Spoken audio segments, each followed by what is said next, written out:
Leak in left field. Number 3, Charlie Parcell, center fielder, batting third. Aaron Holland, the DH, batting fourth. Shortstop Jackson Springs, batting fifth. Cody Freeths, the third baseman, batting sixth. Jackson Bassett, the catcher, batting seventh, followed by Jake Trainer, the first baseman, batting eighth, and Hudson Williams, second baseman, batting ninth. Starting pitcher for the Orioles today is going to be Cade Walker. And now the defensive alignment and lineup for the Lake County Corndogs. Leading things off is going to be Jackson Petchke playing right field. Angelo Luna playing center field. John Connors batting third, playing first base. DH Nolan Lasky in the cleanup spot. Number 5, Billy Chidsey playing shortstop. Batting sixth is Matt Santana, the catcher today for the Corndogs. Max Finn, second baseman, batting seventh. Jack Salzider playing left field and batting eighth. And Aslan Farinelli in the 9 spot, playing third base. Pitcher today for the Corndogs is going to be Caleb Short, and what will be his first pitching action so far for the Corndogs in this season. Tim Stoddard, the former MLB pitcher from the East Chicago native, just threw out the first pitch. But going back to our lineup, I'm interested to see Angelo Farinelli playing third today. We've only seen him as a pitcher this season, so it's going to be a little interesting to see him in the field. And we'll see how it affects all the players today. It is a balmy 87 degrees here at Legacy Fields. Just the humidity is just terrible. And I don't know how it'll affect the players, but it's affecting me up in the press box. I'm not loving it. It's not even cool. Like both air conditioners are on up here, and it's still gloomy up here. But I'm excited to see Caleb Short on the mound tonight. First action we're seeing of him all season, as you said. So let's hope he gets off to a good and hot start, and let's keep this train rolling. As the Corndogs have been on their offense has been hot lately, especially at home. Yeah, we're going to see a couple of guys in new positions. Like you said, Aslan Farinelli, haven't seen him much at third this year. Jack Salzider, primarily a second baseman and third baseman. We're going to see him in left field today. And then Jackson Petchke played shortstop in his first couple go-rounds, first couple games with the Corndogs, and we're going to see him in right today. So just a couple of guys filling in places that you don't usually see them. And it'll be interesting to see how that plays out for the Corndogs against what I've heard is a pretty good Lombard Orioles team. No, I'm intrigued to see what's going to happen tonight because it's going to be a good ball game. Miss those the past couple games. Been blowouts or just rainouts. So I'm excited to see a good old ball game today. Let's do it.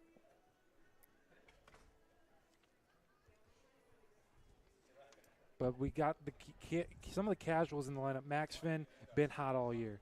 Been one of the best hitters and one of the most consistent hitters. And Angelo Luna, been a kind of a surprise coming out of, I believe he's one of the newer players this year for the Corndogs. Yeah. Come out of nowhere and kind of just simply raked, and played good defense. So Angelo Luna, I'm very curious to see what he's going to do today. He's a player to watch along with Max Finn. Leading things off for the Lombard Orioles today, right fielder Wyatt Warrow, lefty action. And we're going to see Caleb Short's first appearance as a pitcher for the Corndogs to start off this game. Ooh. First pitch goes way inside on Wyatt Warrow for a ball 1. Warrow kind of hugging the plate a lot. He's really up on that plate. He's touching the line. 1-0 goes inside again, but gets the strike call on the inner half, and that's the issue with crowding that plate. There's no way to touch that pitch if you're that close to it. 1-1 from Short. Swung on and missed. A good fastball for strike 2. And Caleb Short looks like he might have that heat. I was going to say he's pumping that gas early. Hope we can keep it going all game, though. 1-2 payoff. Drops in the curveball. Strike 3 rings him up, looking to open the game. Welcome to the Corndogs pitching staff, Caleb Short. And there's one away in the first. What a beautiful curve there from Caleb Short. It just broke straight in, and Wyatt Warrow had no idea what to do with it. About as good a backdoor curveball as you can throw in that situation. That'll bring up right fielder Jonathan Fleek with one away. Starts off fastball right down the middle, maybe a little high for strike 1. if you're Caleb Short, this is the start you want to get off to in your first impression as a Corndogs pitcher. Pound the zone. Yes. 0-1 pitch. Fastball again. This one laced into left field. It's going to be caught by Jack Salzider for the second out, of the inning. Caleb Short working pretty quick here early. I was going to say quick 2 outs here for Caleb Short and the Corndog defense. Salzider seeing a little action early out there and left. Looks normal to him. That's what we need here for versatility. We'll bring up Charlie Parcell, center fielder tonight. All 3 of the Orioles' first hitters is just their outfielders. So that one's low and inside for ball 1. I was going to say, I noticed that too. All their outfielders are their first 3 hitters, which you normally really don't see. It's kind of an odd coincidence. It is. Gets the inner half on the curveball, or on the fastball there, Another lefty that's kind of crowding the plate a little bit. That's a tough pitch to touch. And he did not like the call. He was shaking his head after. 1-1. Backdoor curveball popped up. Billy Chidsey underneath it at shortstop. And that's a quick 1-2-3 inning for Caleb Short to start off this game. It's 0-0. We're going to head to the Corndogs bottom of the first. You're listening to Corndogs Baseball on Jet TV and Region Sports Network.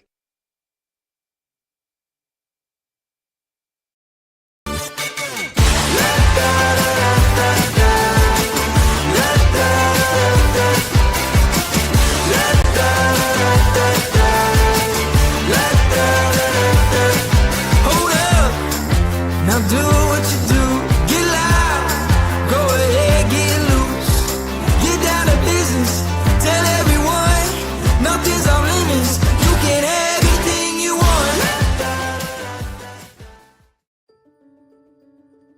Belvedere Senior Housing is an affordable assisted living community for adults 55 years and older. Our residents enjoy private studio or 1-bedroom apartment options, 3 restaurant-style meals and snacks every day. They also get laundry and housekeeping service, a wide range of engaging activities and events, medical transportation, and the comfort and support of on-site 24-hour staff. Headquartered in Maryville, Indiana, Centier Bank continues to play a pivotal role in every community we serve. Beginning with a single location in 1895 to serving 13 counties across Indiana, Centier Bank has championed a workplace of community building, philanthropy, and financial education to enrich the lives of individuals and businesses in the communities we serve. Our promise for a better tomorrow for generations to come is what sets Centier apart. Centier Bank, Indiana's largest private family-owned bank. Armed with a rich history of family ownership and a workforce that's committed to putting people first, Centier Bank fosters a workplace of community building, philanthropy, and financial education. A long-lasting legacy of family ownership dedicated to generations of clients is what sets Centier apart. Trust the integrity, experience, and personal service of Centier, Indiana's largest private family-owned bank. For more information, go to Centier.com. At Strachan Van Til, we believe grocery shopping should be simple. Now, shopping is easier than ever with our new and improved website. Find what you need fast. Browse your favorite products, add them to your cart, and check out in just a few quick steps. Choose between convenient. Welcome back to Legacy Fields. Jackson Petchke going to lead things off in the bottom of the first for the Corndogs. And I'm going to give Jackson Petchke his credit. He was the one that made that catch in left field for out number 2, not Jack Salzider. I had my chart messed up. It was Jackson Petchke that made the grab. Now he's going to lead things off against. Ooh. And he's going to take the first pitch he sees from Cade Walker right on the arm and head on down to first base. He does not seem too upset with that. You take what you can get. But, yeah, we know Billy Jones in the lineup today. Andrew Petchke leading off. It's the first time we've seen it all season. Billy Jones not here today. So we're going to see how that affects the Corndogs, if at all. Didn't affect the leadoff man there. The Corndogs have a man on and nobody out for Angelo Luna, who we have seen has some power. Pop. Absolute pop. This one, broken bat, back to the pitcher, throws to second for 1, throws to first, double play. Angelo Luna seemed like confused after that ball broke his bat. Didn't hustle all the way down the line, and that's a quick 2 outs for the Lombard Orioles. And Cade Walker, that's the best case scenario. That hit by pitch didn't hurt you at all. No, for real. Cade Walker, one of the most typical pitcher names I feel like you're ever going to hear. But no, just in that moment, Angelo Luna looked a little confused. It looked like we kind of jinxed him a little bit there, possibly, but it brings up the powerful John Connors. Excuse me. As he takes fastball on the outer half for strike one. Another lefty on lefty here. Excited to see this. We saw how the first one turned out, but Cade Walker is past his first pitch to John Connors, so he might be settled in here. The 0-1. I spoke too soon. Connors takes a fastball in the back and heads down to first base with 2 outs. So it seems Cade Walker might not be the most comfortable pitching to lefties, because back-to-back lefties, he's hit. That'll bring up Nolan Lasky with 2 away and a man on first. Lasky, we've seen him at first base, DH spot, and he gets it done everywhere. Now with a man on. Got a much-deserved day off is the last Corndog home game. Here's the 0-0. This one gets away from Jackson Bassett behind the plate on a wild pitch. John Connors is going to head down to second, uncontested, and it's 1-0 to Nolan Lasky. Speed demon John Connors on the bases. Oh, yeah. I think I could have stolen that base, and I am not fast. I'd like to see that. I think it'd be a fun little game. 1-0 from Cade Walker. In the dirt for ball 2. That one blocked by Jackson Bassett. Look like Cade Walker's a little got a little jumpy right now. Doesn't look comfortable almost. Still trying to settle in, dealing with the heat. I'm sure the heat is playing a big factor. 2-0 pitch to Lasky. Gets that fastball up and out for strike one. If you're Cade Walker, you need that there. That's a big pitch. That was a great located fastball. I like this umpire. He calls it quick. He's got a wide but consistent zone. Yeah. It's a summer league zone. I like it. 2 balls, 1 strike. That one just a little up, and it's 3-1 to Nolan Lasky. If you're Lasky here, I think you just take the pitch. Obviously, you just want to take the pitch or swing at anything close. It's got to be one that he likes. Yep. And here's the 3-1 from Cade Walker. Fastball. Ooh. Ball 4 just outside to Nolan Lasky. He'll head on down, and it's first and second with 2 outs for Billy Chidsey, the shortstop today. This is the second game I believe we're seeing Chidsey play at home, if I remember correctly. But, yeah, no, I thought that was going to be called strike 2 there. I'm not going to lie to you. We're going to see another lefty here. Chidsey throws right-handed, bats left-handed. We know what happened to the first 2 lefties that hit today. Gets curveball in the dirt and outside for ball 1. Yeah, I was going to say, if he hits him again, because isn't that won't you get ejected in the MLB if you hit 3 batters? I honestly don't know what the rule is, but this isn't the MLB. I don't know. Maybe it's different. This is going to be different. 1-0 pitch on the ground to Hudson Williams at second. Picks it up, flipped to first. And Cade Walker, despite some hiccups, is out of the inning with no damage done. We're going to head to the top of the second. Knotted at 0. You're listening to Corndogs Baseball on Jet TV and Region Sports Network.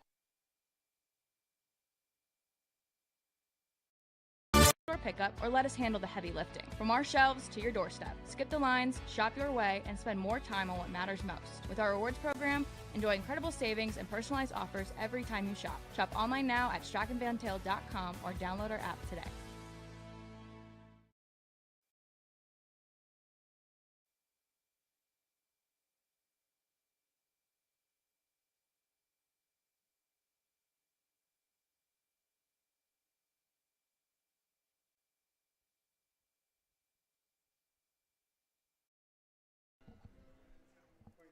Welcome back to Legacy Fields. I'm Tate Hildebrandt, joined by Mason Waters. And we're seeing a celebration on the field right now of Cornelius the Corndog. I believe it's his 4th birthday today.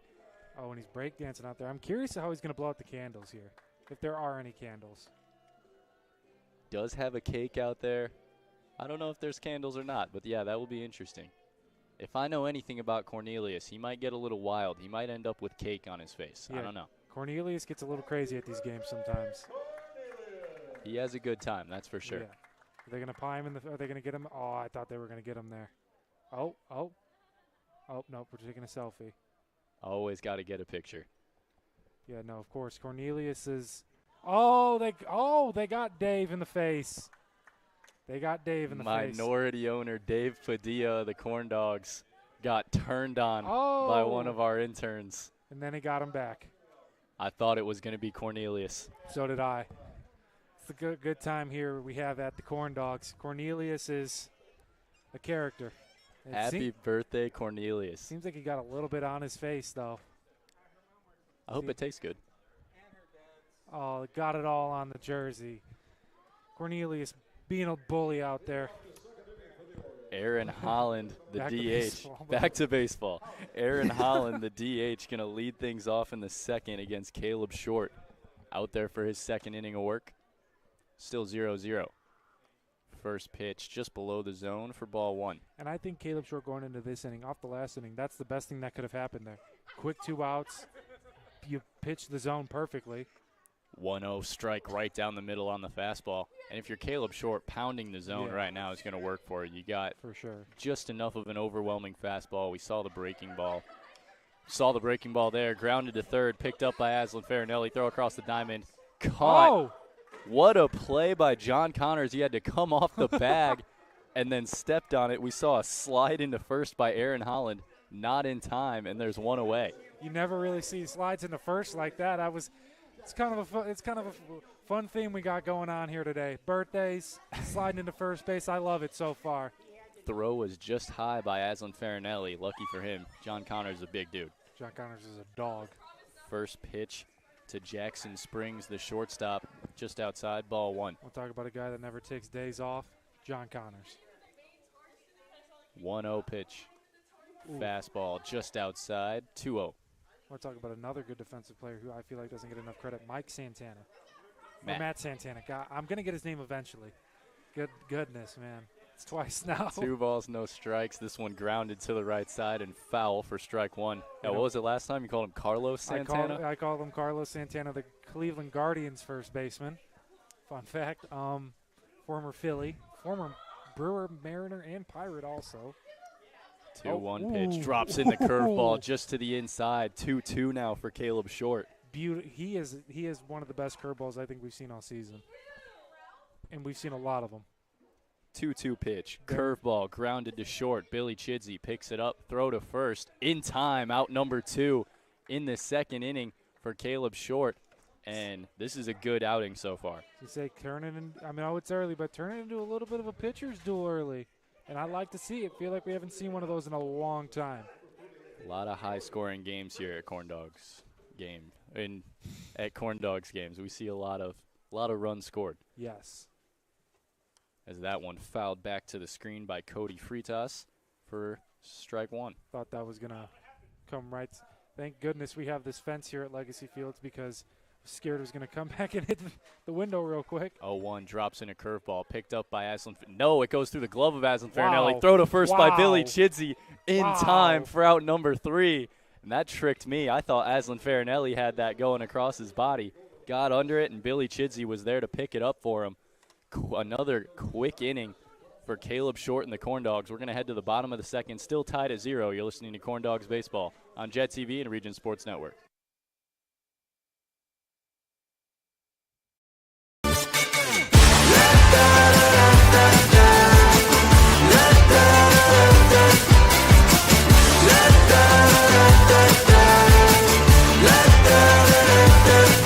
Hold up, now do what you do. Get loud, go ahead, get loose. Get down to business, tell everyone nothing's off limits. You can have anything you want.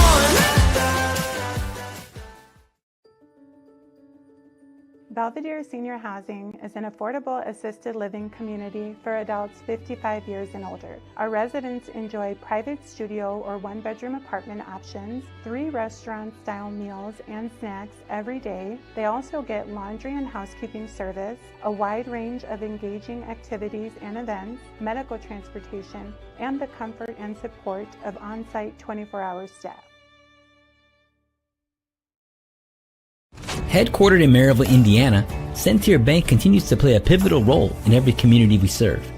Beginning with a single location in 1895 to serving 13 counties across Indiana, Sentier Bank has championed a workplace of community building, philanthropy, and financial education to enrich the lives of individuals and businesses in the communities we serve.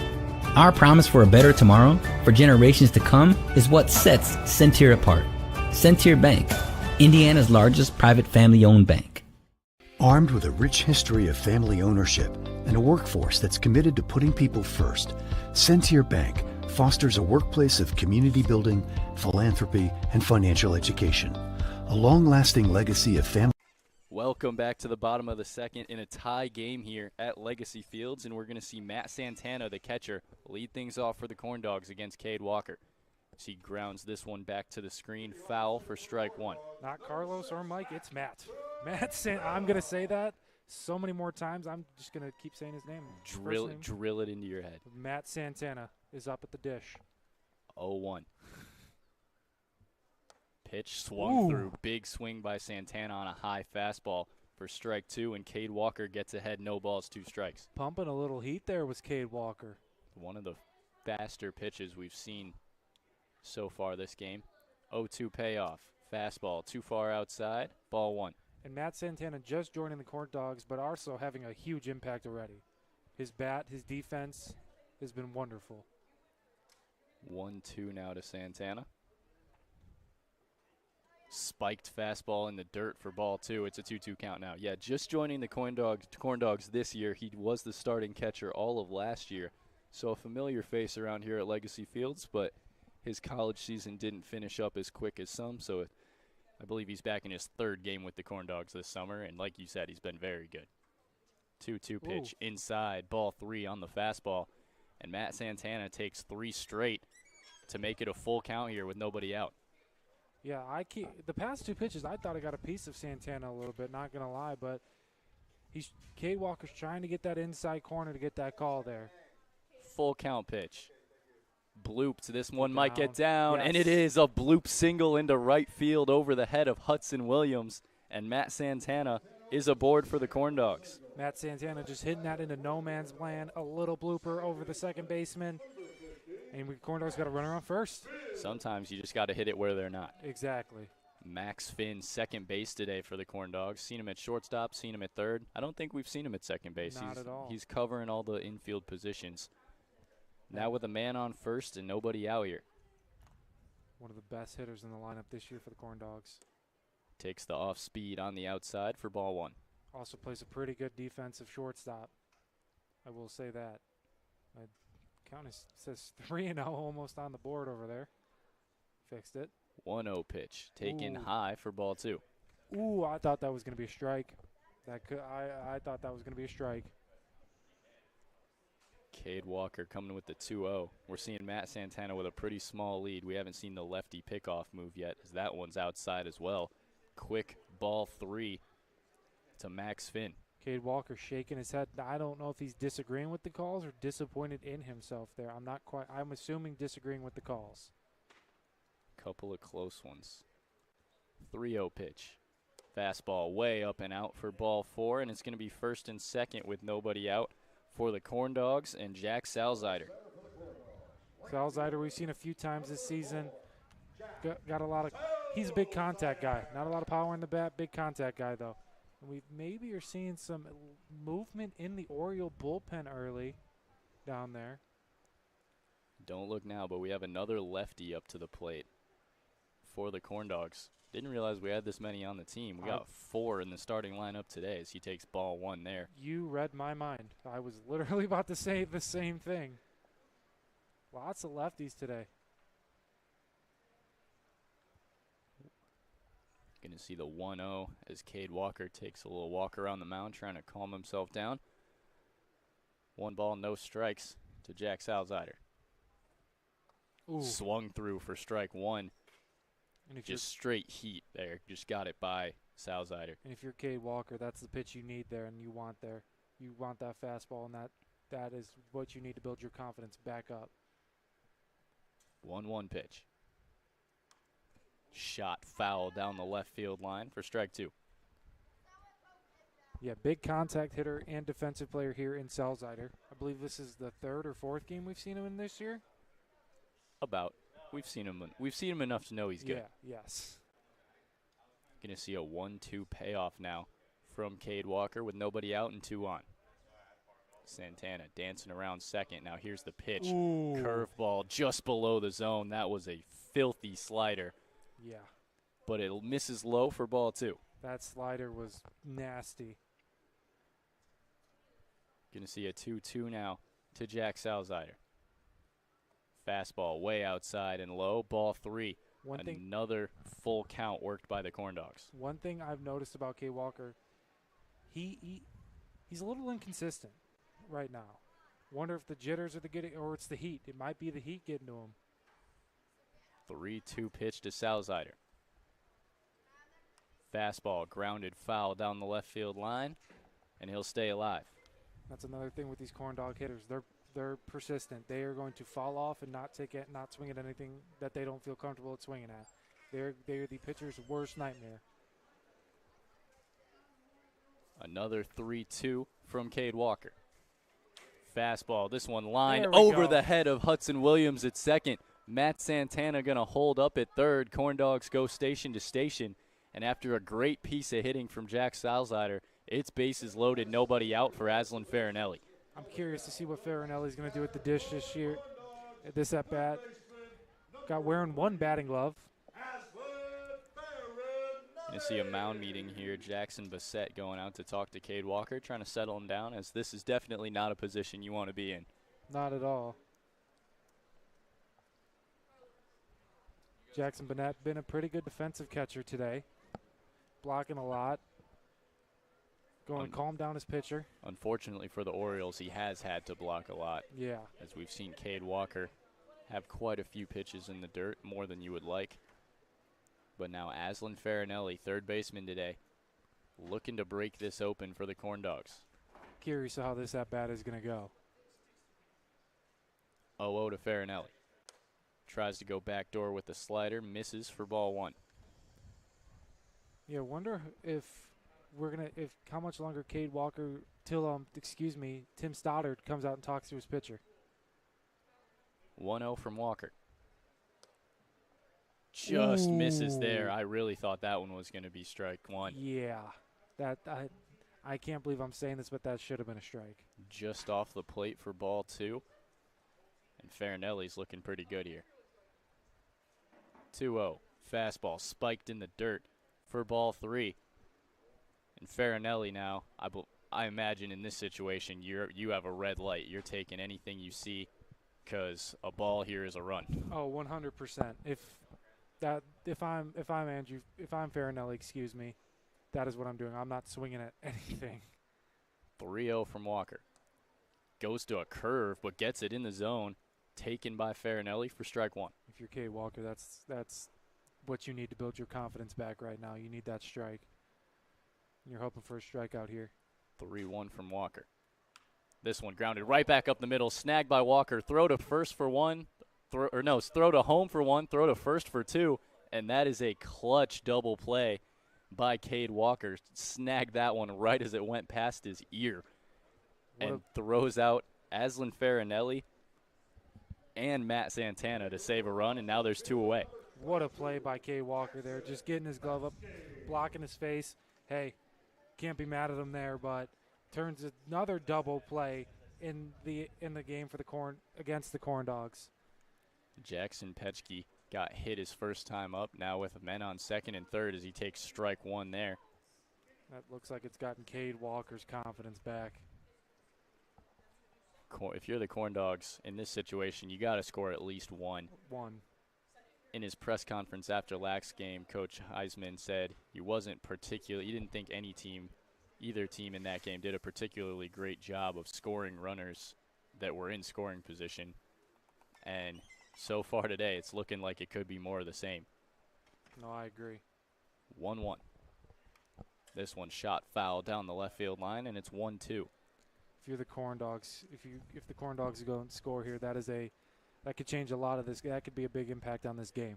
Huge momentum shift. Yeah, because Cade Walker, you can kind of tell, got his confidence back. Walker for the payoff pitch to escape the jam. Check swing. He went. He went around. Ooh. And it's a drop third strike thrown out at first. Cade Walker escapes the jam. Bases loaded, nobody out, to 3 outs and nobody scoring. We'll head to the top of the third, still tied 0-0. You're listening to Corndogs Baseball on Jet TV and Region Sports Network. Dedicated to generations of clients is what sets Centir apart. Trust the integrity, experience, and personal service of Centir, Indiana's largest private family-owned bank. For more information, go to centir.com. At Strachan Van Til, we believe grocery shopping should be simple. Now, shopping is easier than ever with our new and improved website. Find what you need fast. Browse your favorite products, add them to your cart, and check out in just a few quick steps. Choose between convenient in-store pickup or let us handle the heavy lifting. From our shelves to your doorstep. Skip the lines, shop your way, and spend more time on what matters most. With our rewards program, enjoy incredible savings and personalized offers every time you shop. Shop online now at strachanvantil.com or download our app today.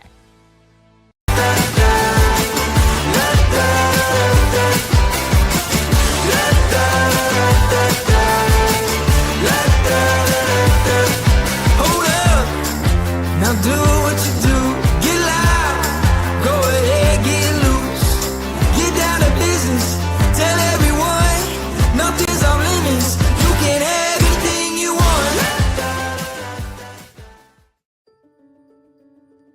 Belvedere Senior Housing is an affordable assisted living community for adults 55 years and older. Our residents enjoy private studio or one-bedroom apartment options, 3 restaurant-style meals and snacks every day. They also get Welcome back to Legacy Fields. I'm Tate Hildebrandt, joined by Mason Waters, and we are here in the top of a scoreless game.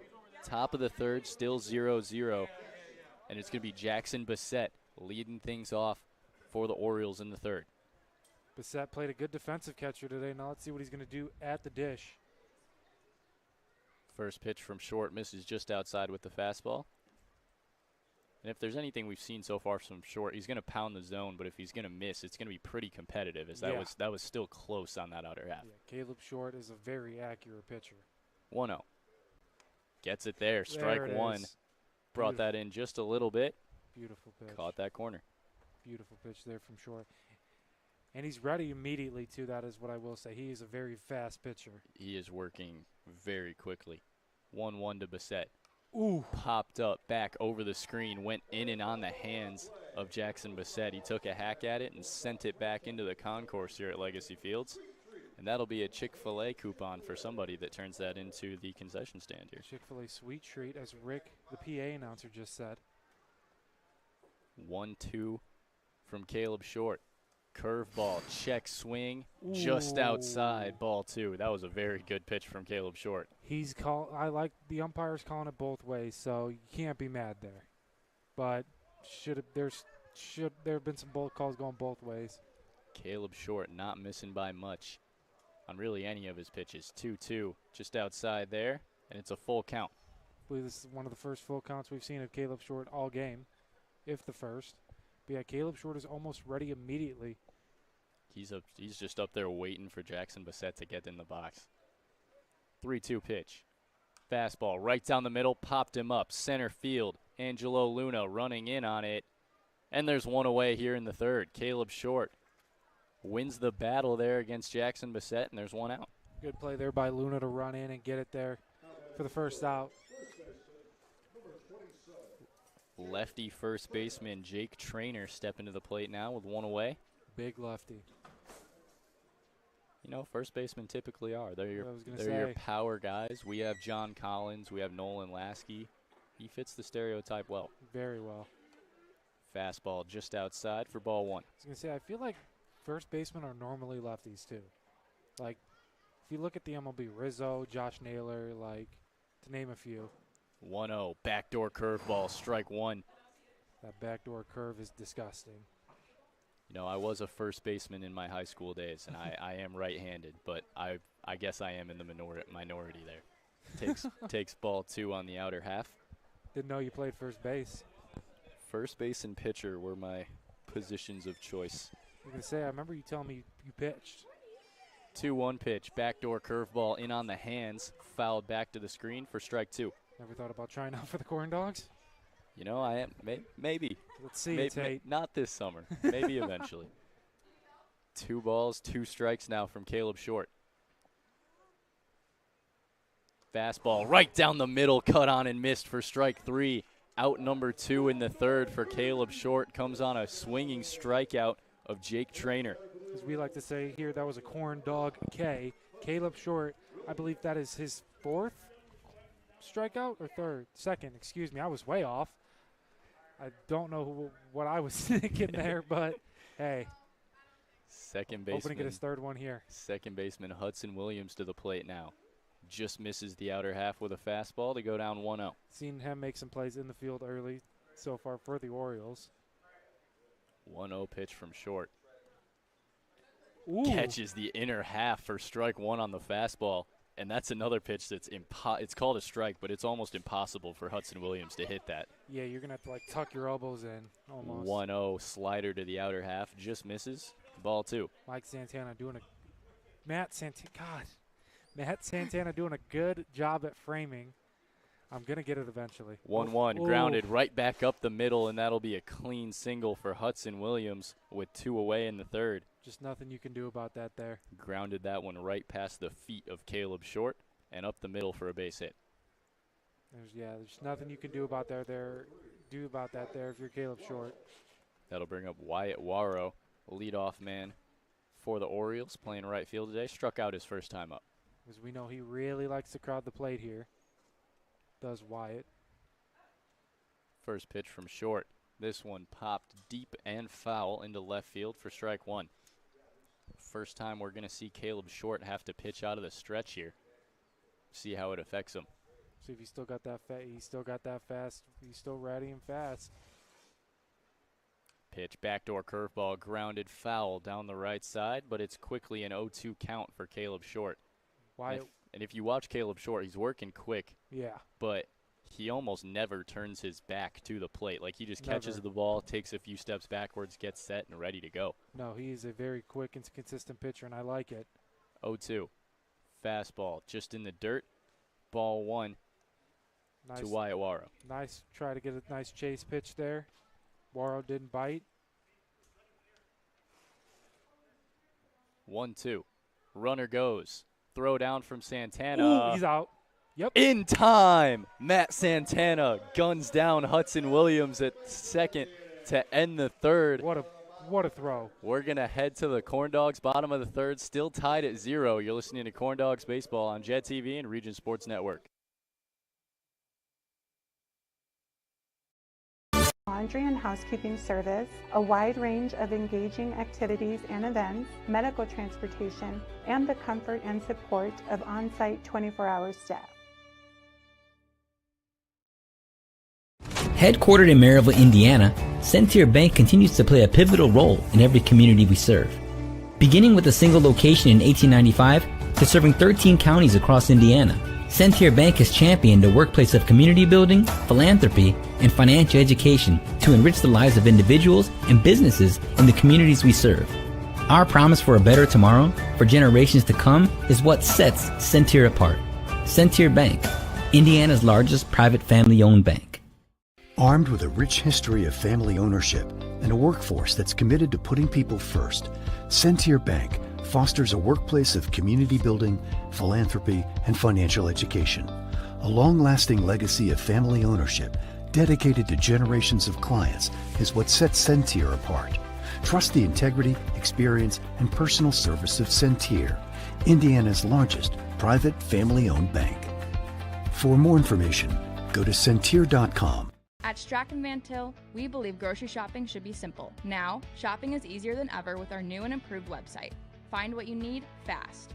Browse your favorite products, add them to your cart, and check out in just a few quick steps. Choose between convenient in-store pickup or let us handle the heavy lifting. From our shelves to your doorstep. Skip the lines, shop your way, and spend more time on what matters most. With our rewards program, enjoy incredible savings and personalized offers every time you shop. Shop online now at strachanvantil.com or download our app today. Welcome back to Legacy Fields. Angelo Luna going to lead off the bottom of the third for the Corndogs, still tied at 0-0. And Cade Walker's going out there for another inning of work. Saw him navigate a bases-loaded, no-outs jam in the second. hoping to navigate this one with a little bit less drama as he misses outside for ball 1 to Luna. Me and Tate were talking during the break, and we were saying he is one of the most, like, under pressure. Like, if he's under pressure, he pitches better, and you don't really see that.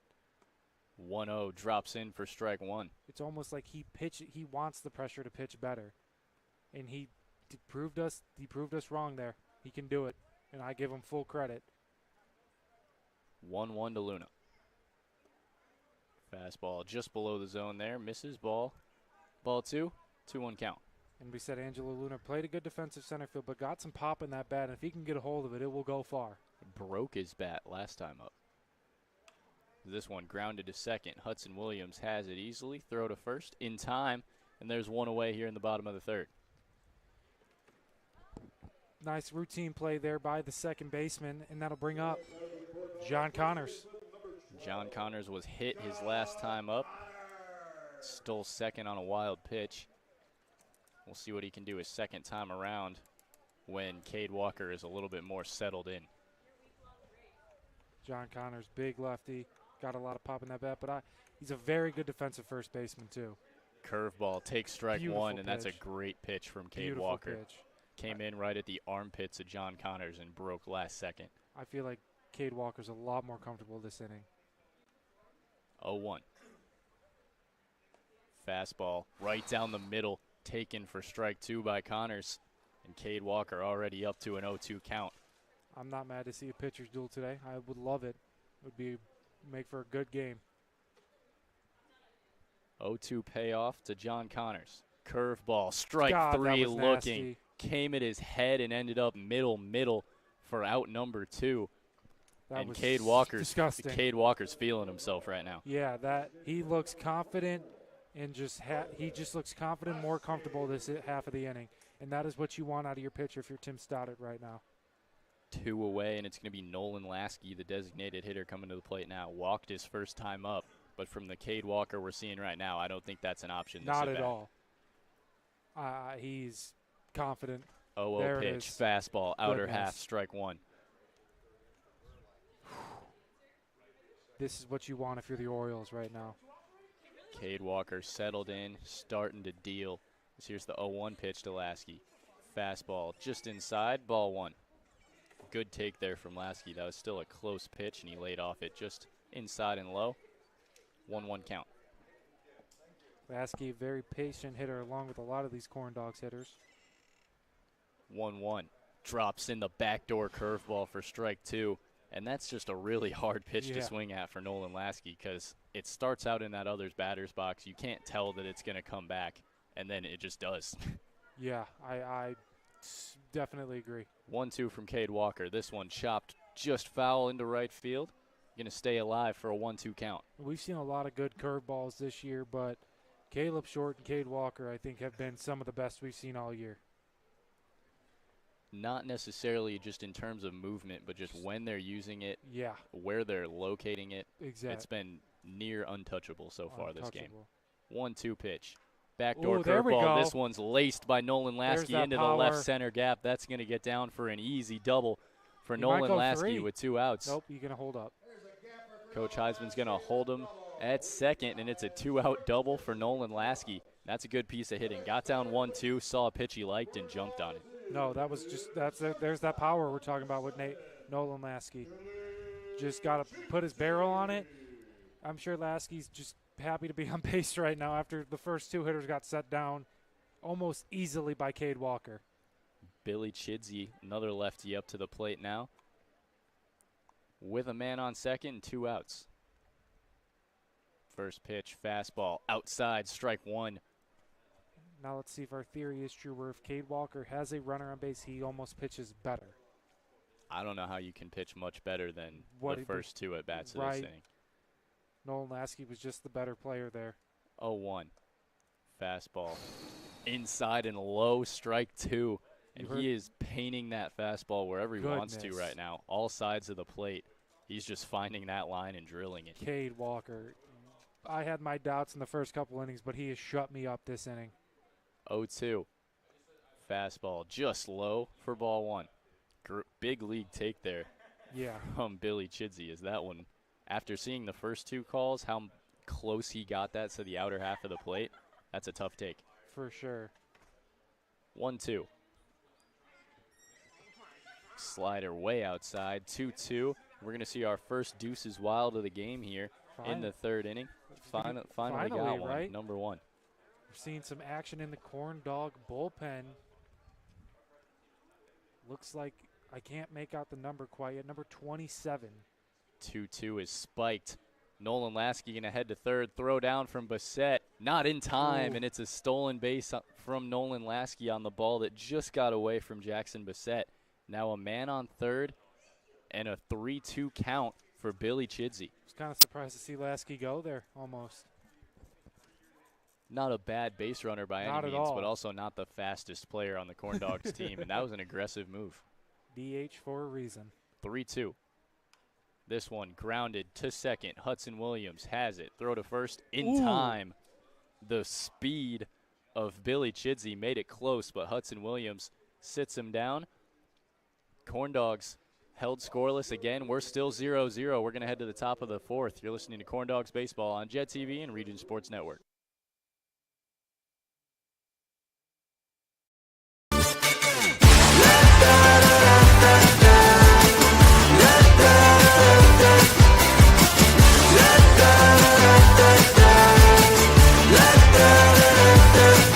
Hold up, now do what you do. Get loud, go ahead, get loose. Get down to business, tell everyone nothing's off limits. You can have anything you want.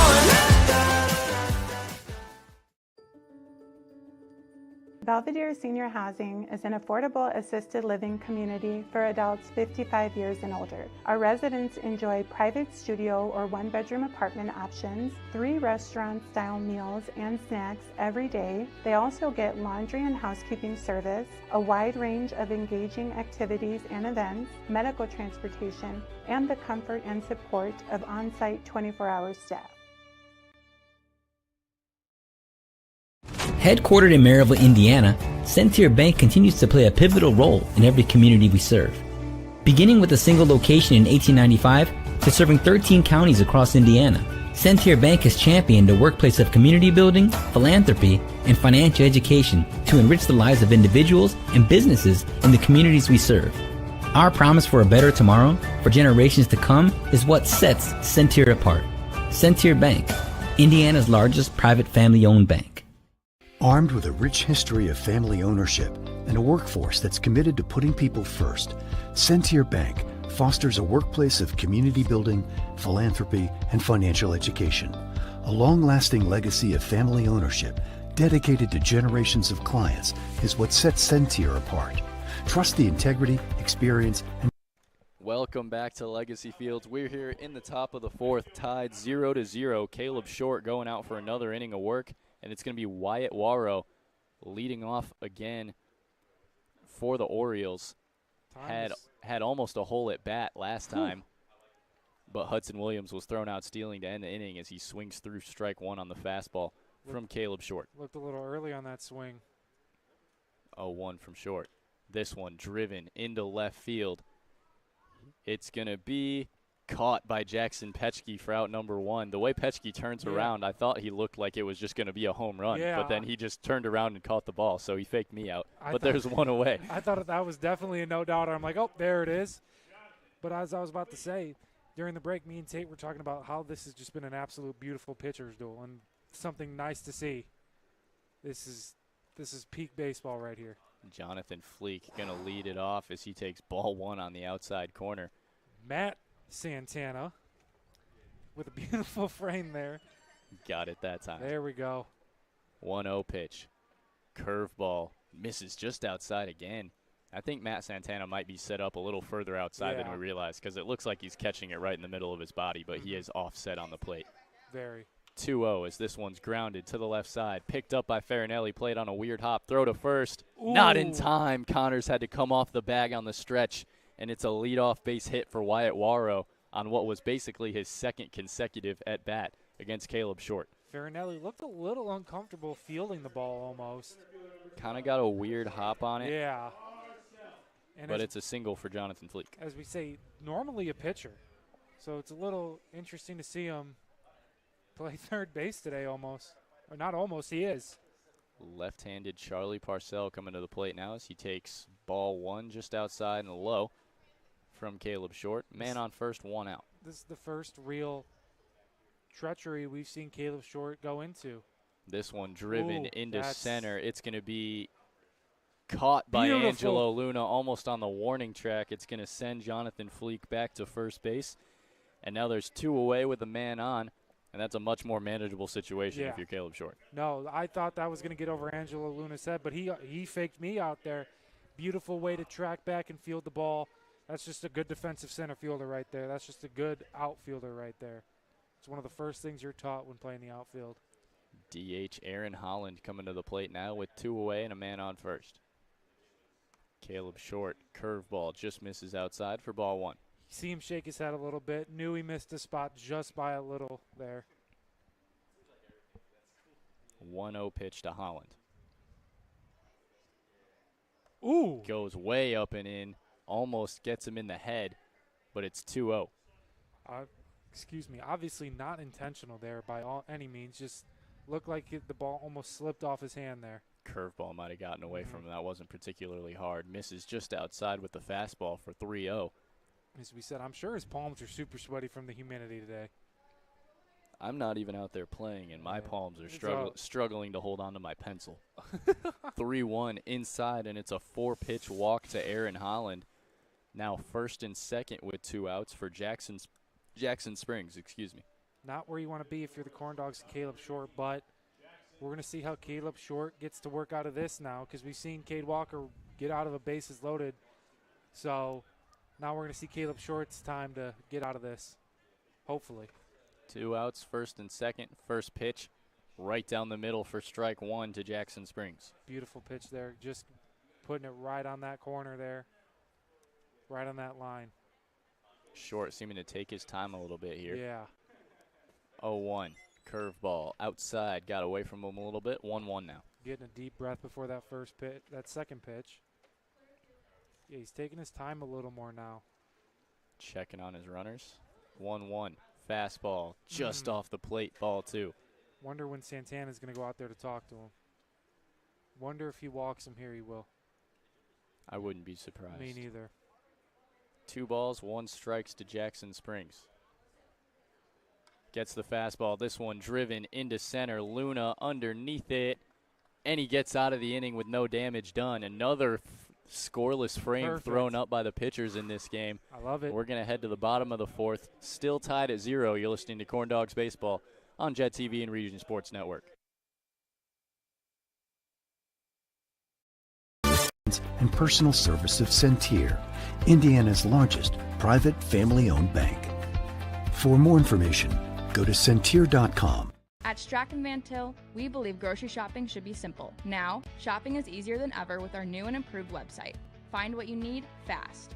Browse your favorite products, add them to your cart, and check out in just a few quick steps. Choose between convenient in-store pickup or let us handle the heavy lifting. From our shelves to your doorstep. Skip the lines, shop your way, and spend more time on what matters most. With our rewards program, enjoy incredible savings and personalized offers every time you shop. Shop online now at strachanvantil.com or download our app today.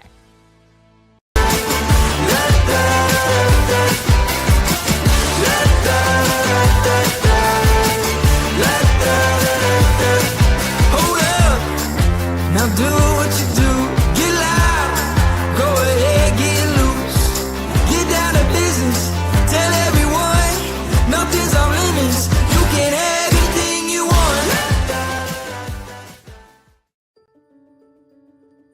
Belvedere Senior Housing is an affordable assisted living community for adults 55 years and older. Our residents enjoy private studio or 1-bedroom apartment options, 3 restaurant-style meals and snacks every day. They also get laundry and housekeeping service, a wide range of engaging activities and events, medical transportation, and the comfort and support of on-site 24-hour staff. Headquartered in Maryville, Indiana, Centir Bank continues to play a pivotal role in every community we serve. Beginning with a single location in 1895 to serving 13 counties across Indiana, Sentier Bank has championed a workplace of community building, philanthropy, and financial education.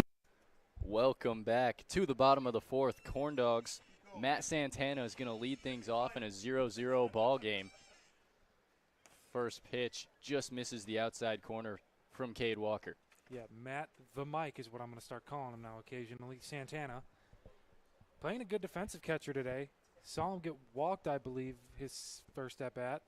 1-0 as this one's bounced to third base, picked up by Cody Freitas. Throw across the diamond in time. What a play. stretch by Jake Traynor at first to retire Santana. And the Orioles sit down the Corndogs leadoff man. What a play by Cody Freitas there to get it in perfect time to Jack Traynor, and just a great defensive play by both corner infielders there to get the first out. Great. Max Finn going to come to the plate now with one out. Ooh. He laces it into right field. It's going to be right at Wyatt Warrow for the second out of the inning. And Cade Walker, pretty quick 2 outs here. As I was going to say before I accidentally cut off Tate there, it's been just a great defensive game too. A lot of great defensive plays. This is my kind of baseball. Yeah, I love it. I was never the best hitter growing up, but I could play a mean center field. Jack Salzider coming to the plate now with 2 away, trying to get anything going for the Corndogs with 2 away. Swing and a miss on a slider from Cade Walker for strike 1. Beautiful pitch there, beautiful slider there from Walker. Playing with a lot more confidence right now. 0-1 pitch. Goes to the slider again, leaves it outside, ball 1. You can see he was a little upset with himself there, missing that spot. Knew that one got away from him. That was an easy take for Salzider. 1-1 pitch. Slider there, ripped into left field for a base hit the opposite way for the left-handed Jack Salzider, and it's a 2-out single for the Corndogs. Earlier this season, we saw Salzider kind of struggle against a lefty, a couple lefties, but now he seemingly warmed up and figured it out. Aslan Farinelli going to come to the plate now. 2 outs and a man on.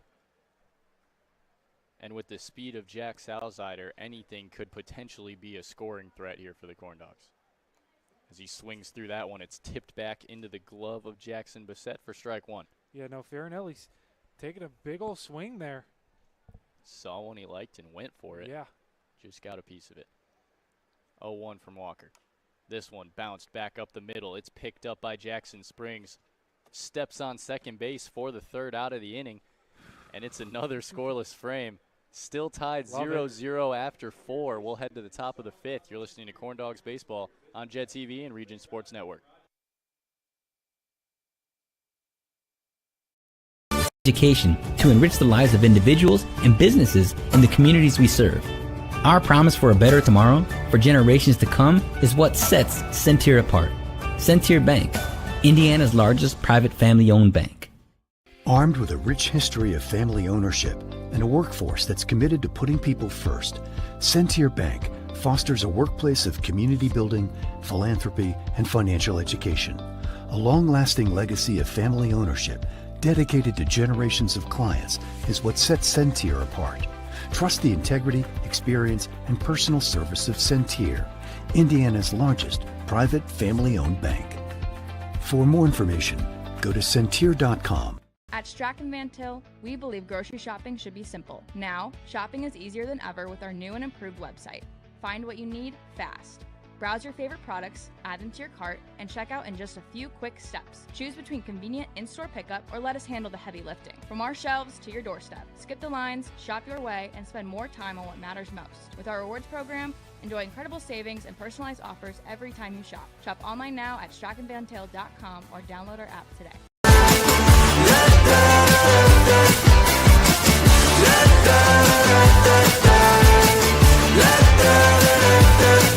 Hold up, now do what you do, get loud, go ahead, get loose, get down to business, tell everyone, nothing's off limits, you can have anything you want.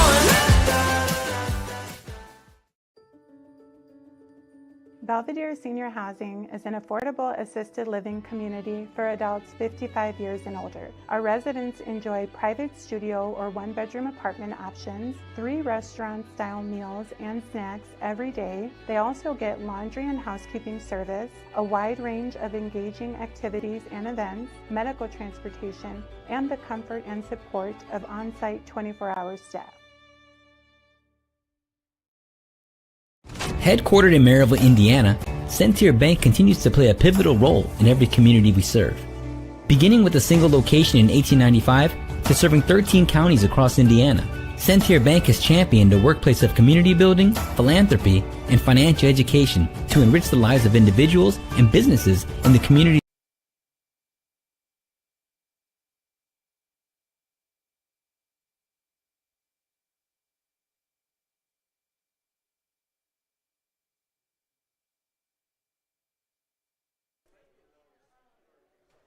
Welcome back to Legacy Fields.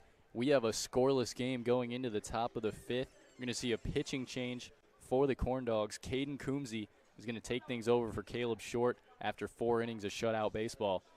And it's going to be Cody Freitas, leading things off for the Orioles in the 5th. First pitch from Coombsy, fastball right down the middle, MLB pop fly back into the parking lot for strike 1. Hope that does not hit somebody's car there. It's not where I'm parked. Yeah, no, I'm parked on the other side of Legacy Fields, but we saw Coombsy last game pitched, I believe, a scoreless inning? Or I think he came in to throw a scoreless 9th, yeah. I was going to say, I'm pretty sure he closed it there, but Coombsy, good pitcher. Caleb Short, though, dealed. Dominance. Yeah. 0-1 swung on fastball from Caden Coombsy for strike 2. That's what you want from Caleb Short in his debut. If you're the Corndogs, he just dealed, and now he hands it off to Coombsy here. 0-2 payoff. Slider just tapped into left. Might have a chance to get down, and it will. It'll get down in foul territory. And Cody Freitas will stay alive. Thought we were going to see Farinelli die for it there almost. Just out of reach. I was like, oh, here we go. That would have been the highlight play of the season. Oh, that would have been over the shoulder from Farinelli, Superman-style layout. Because we saw Ryder Fernandez make a great diving stop earlier this season. He's not here today. He's been here a couple days now. First day, he gets a day off. Another 0-2 from Coombsy. This one punched up the middle on a great swing. That's just a good piece of hitting by Cody Freitas for a single with 2 strikes. And, yeah, that's a great swing. His bat was almost vertical. It was a great pitch from Caden Coombsy. Sawed him off, and somehow he got a really solid piece of that. That was just great piece of hitting there by I don't know why. I can't remember. Cody Freitas. Cody Freitas. I was like, his name is Cody. I didn't want to mess up his last name. I couldn't think of the name. That'll bring up Jackson Bassett, the catcher today for the Orioles, with nobody out and 1 on. Bassett playing a great defensive catcher today, though. First pitch from Coombsy, fastball, fouled back to the screen for strike 1. That was some high heat from Caden Coombsy. So with Caleb Short coming out, do you think we're going to see Cade Walker come out now? Or do you think we're going to see Cade Walker stay in? I don't see any reason to take him out. I don't think that the Orioles are quite as deep as the Corndogs. Picked a first there, almost got away from John Connors. I don't think the Orioles have quite as many people here today as the Corndogs, so I think they ride their starter a little bit longer than we will. And that's perfectly understandable. But John Connors there being a great defensive first baseman, as we've seen all day and all game. I mean, all year. 0-1. Coombsy, outside fastball, and it gets away from Santana. Don't see that happen a lot. No, you do not. And that'll move Cody Freitas easily to second base, and it's 1-1 now. You saw Santana look down at his glove real quick to see if there was a hole in it, because it never had. I think that's the first fastball I've seen get by Matt Santana. Well, you know, with as hard as Caden Coombsy is throwing, eventually there could be a hole in Matt Santana's glove. Honestly, yeah. This is not where you want to be if you're the Corndogs right now. 1-1 to Bassett. Ooh. Fastball inside, check swing for ball 2. I thought he was going to go there. Another pretty good pitch from Caden Coombsy and just a better check swing from Jackson Bassett. Seeing these Corndog pitchers kind of go quick today.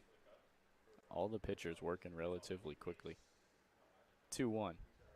Fastball down the middle, fouled back to the screen, and it's a 2-2 count. Hit so hard off the wall there, it almost went back into the line of play. That brick wall will send the ball anywhere. It can be tough to steal bases on straight pass balls, as everything is going to come back near the catcher. As that fastball fouled back out of play down the right field line, and it's still 2-2. Might get onto the other field here at Legacy. Going to see another 2-2 count here as Jackson Bassett looking to make this a battle, making to look Caden Coombsy throw a lot of pitches. Coombsy hitting his spots. He's just not getting those calls right now. Another 2-2. This one driven high and deep into left. And Jackson Petschke's going to watch it go. It's a 2-run home run for Jackson Bassett. And that's going to make it 2-0 Orioles here in the top of the 5th. That was a no-doubter. No doubt about that at all. Jackson Petschke barely even turned and ran. He just turned around and watched it go.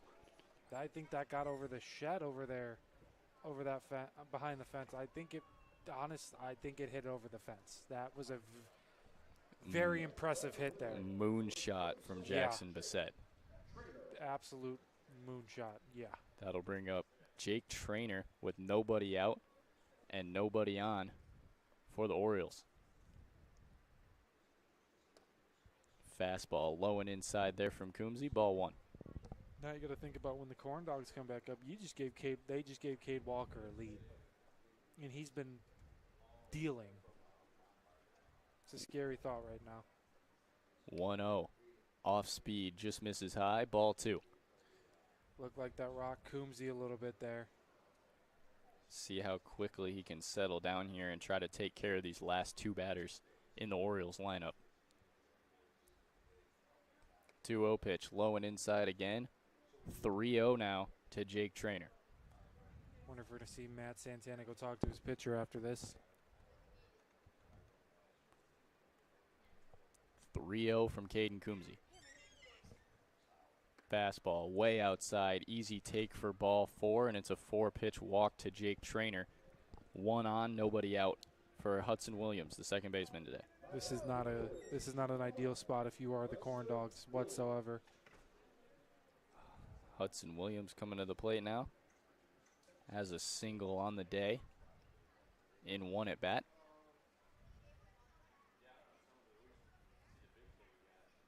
First pitch from Coombsy. Just misses high on the fastball. Ball 1. Yeah, Coombsy just looked like all the confidence got sucked out of him with that home run. 1 ball, no strikes. Slider, sharp slider, but off the plate. 2 balls, no strikes. And I would say he's looking a little bit like first and second inning Cade Walker. Throwing a lot of good pitches with a lot of movement on his pitches and just not getting the calls, maybe a little shaken confidence. Yeah. 2-0, fastball high, ball 3 quickly to Hudson Williams. Nobody out, man on first, and another 3-0 count. And if you're Hudson Williams, you're 100% taking this pitch no matter where it is. Yeah. 3-0 from Coombsy. He gets a fastball on the inner half of the plate for strike 1. That's big. That's huge for his confidence right now. Now you're going to try and get back into this count, this at bat. 3-1 to Hudson Williams.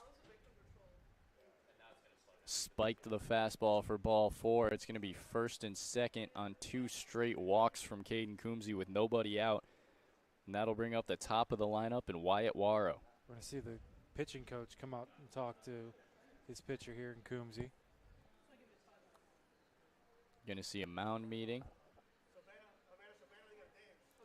And we'll be right back. You're listening to Corndogs Baseball on Jet TV and Region Sports Network. We serve. Our promise for a better tomorrow for generations to come is what sets Centier apart. Centier Bank, Indiana's largest private family-owned bank. Armed with a rich history of family ownership and a workforce that's committed to putting people first, Sentier Bank fosters a workplace of community building, philanthropy, and financial education. A long-lasting legacy of family ownership dedicated to generations of clients is what sets Sentier apart. Trust the integrity. Welcome back to Legacy Fields. Caden Coombsy is going to stay out there on the mound for the Corndogs. Coach Heisman just trying to calm him down a little bit, give him a break. And now it's going to be the top of the Orioles lineup in Wyatt Warrow. Coming to the plate now with men on first and second and nobody out. First pitch from Coombsy. Fastball, it's bunted right back to Coombsy. Throw to first, not in time, and it's a bunt single for Wyatt Warrow. Everything that has gone wrong for the Corndogs this inning, that could have gone wrong, has gone wrong. Like, it looks like all the confidence has been sucked out of Caden Coombsy right now. And I hope he can find it here in this at-bat, because that would be big if he can get out of this. Bases loaded, nobody out. We saw Cade Walker do it. It's just as possible. Yeah. That one shot foul down the left field line for strike one. I thought that was hit to the shortstop there, Billy. But no, it was a shot foul. Going back to that last at bat, obviously it's not my team, but I do love a good bunt single. Oh, yeah. 0-1. This one shot deep into left. It's going to get foul down the line. Just a long strike. Didn't quite get out of the park. And it's 0-2. Yeah, no. This is where you want to be if you're Caden Coombsy right now. We see some action in the bullpen for the Corndogs. Not quite sure who is warming up, but we do have some action. 0-2 from Coombsy, working against Jonathan. This one popped up high to the left side. Jackson Petschke underneath it for the out.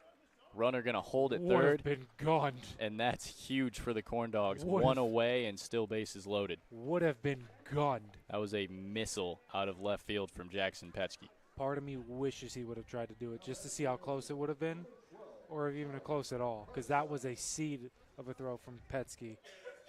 What a throw. That was the first step if you were Caden Coombsy. You got the pop-up, and now there's one out, still with the bases loaded for Charlie Parcell, the center fielder.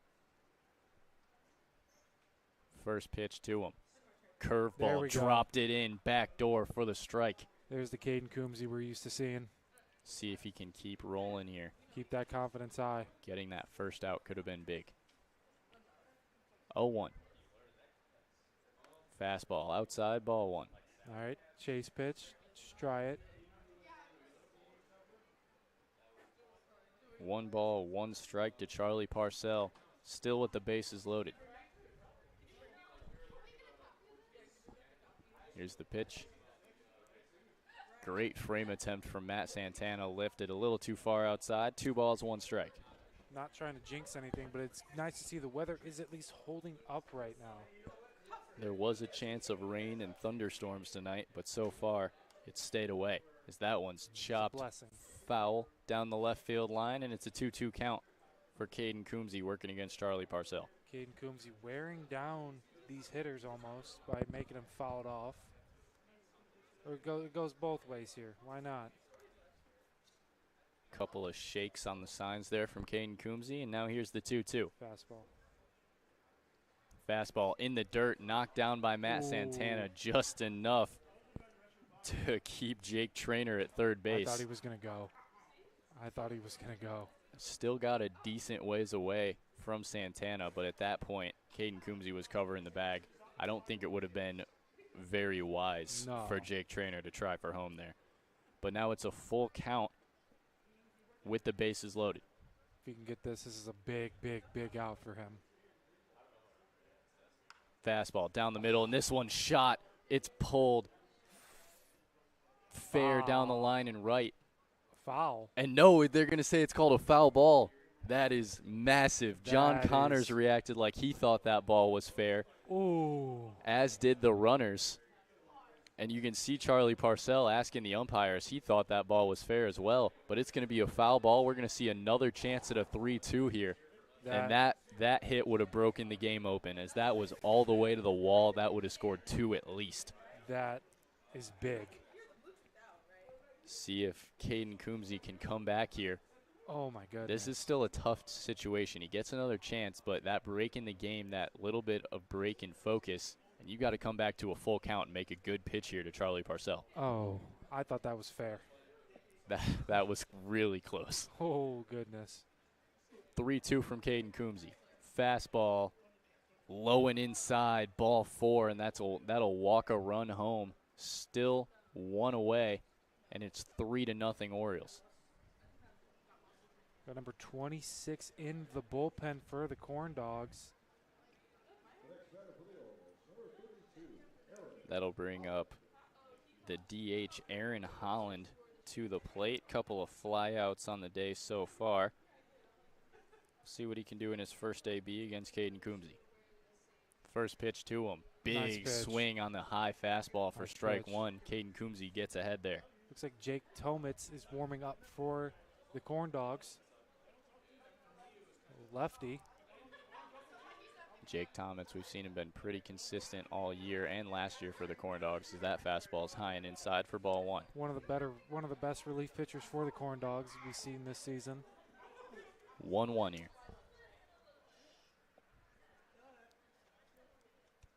Pitch from Caden Coombsy. Fastball fouled back to the screen, strike 2. If you're Caden Coombsy here, you need to get this out. Simply need to get this out here. At this point, down 2-0. It's still close, but you would rather not trade outs for runs. Down 3-0, excuse me. Going to see a 1-2 pitch now from Caden Coombsy, working against the DH, Aaron Holland.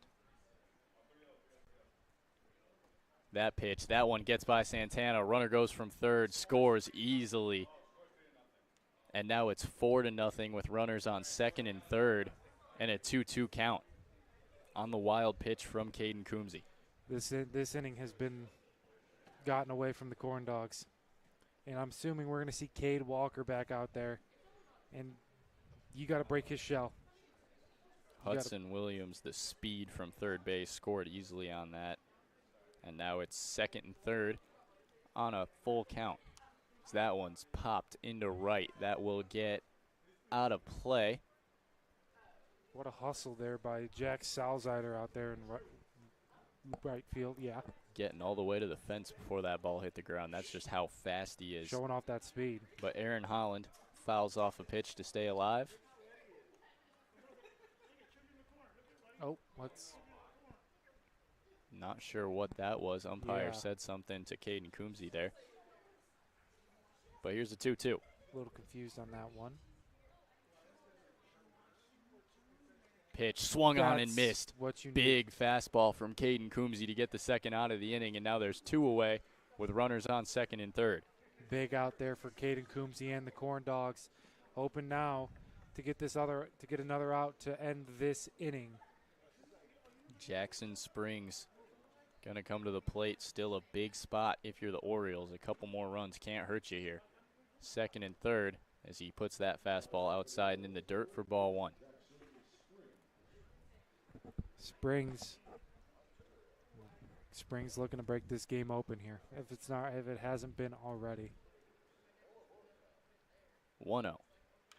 This one popped into left center. That could do it. Angelo Luna into the gap, and he made the catch. Corndogs escape, but not before the Orioles put up 4 in the top of the 5th. They lead it 4-0. You're listening to Corndogs Baseball on Jet TV and Region Sports Network.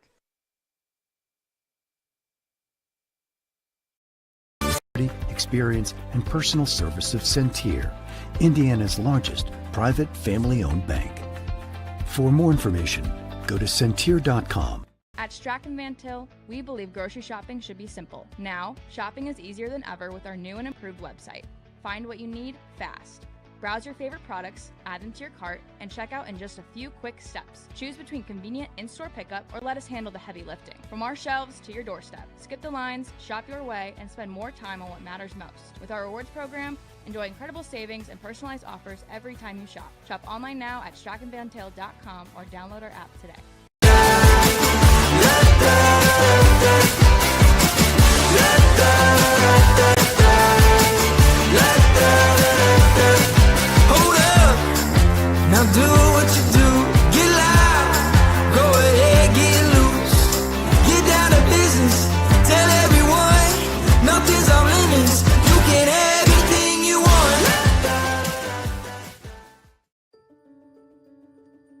Belvedere Senior Housing is an affordable assisted living community for adults 55 years and older. Our residents enjoy private studio or one-bedroom apartment options, 3 restaurant-style meals and snacks every day. They also get laundry and housekeeping service, a wide range of engaging activities and events, medical transportation, and the comfort and support of on-site 24-hour staff.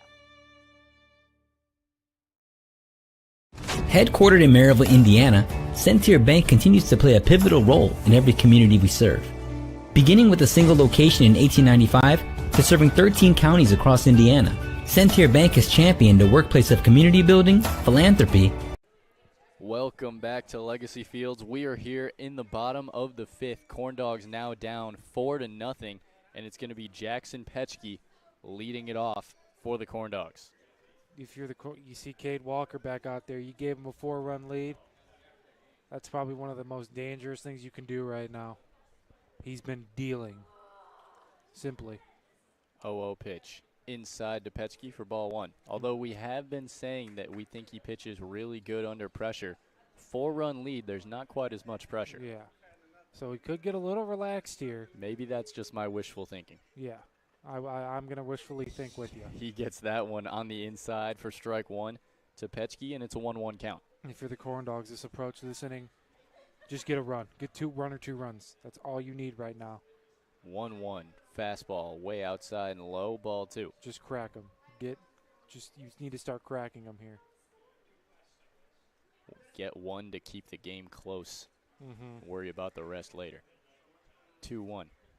This one grounded to shortstop, picked up on the hop by Jackson Springs. Throw to first in time for out number 1. It's not what we need there. The speed of Jackson Petchke made it close, but there's 1 away here in the 5th. And that'll bring up Angelo Luna. He's made some great defensive plays out there in center field, really saving a lot of runs for the Corndogs today. But we need to see it with the bat right now.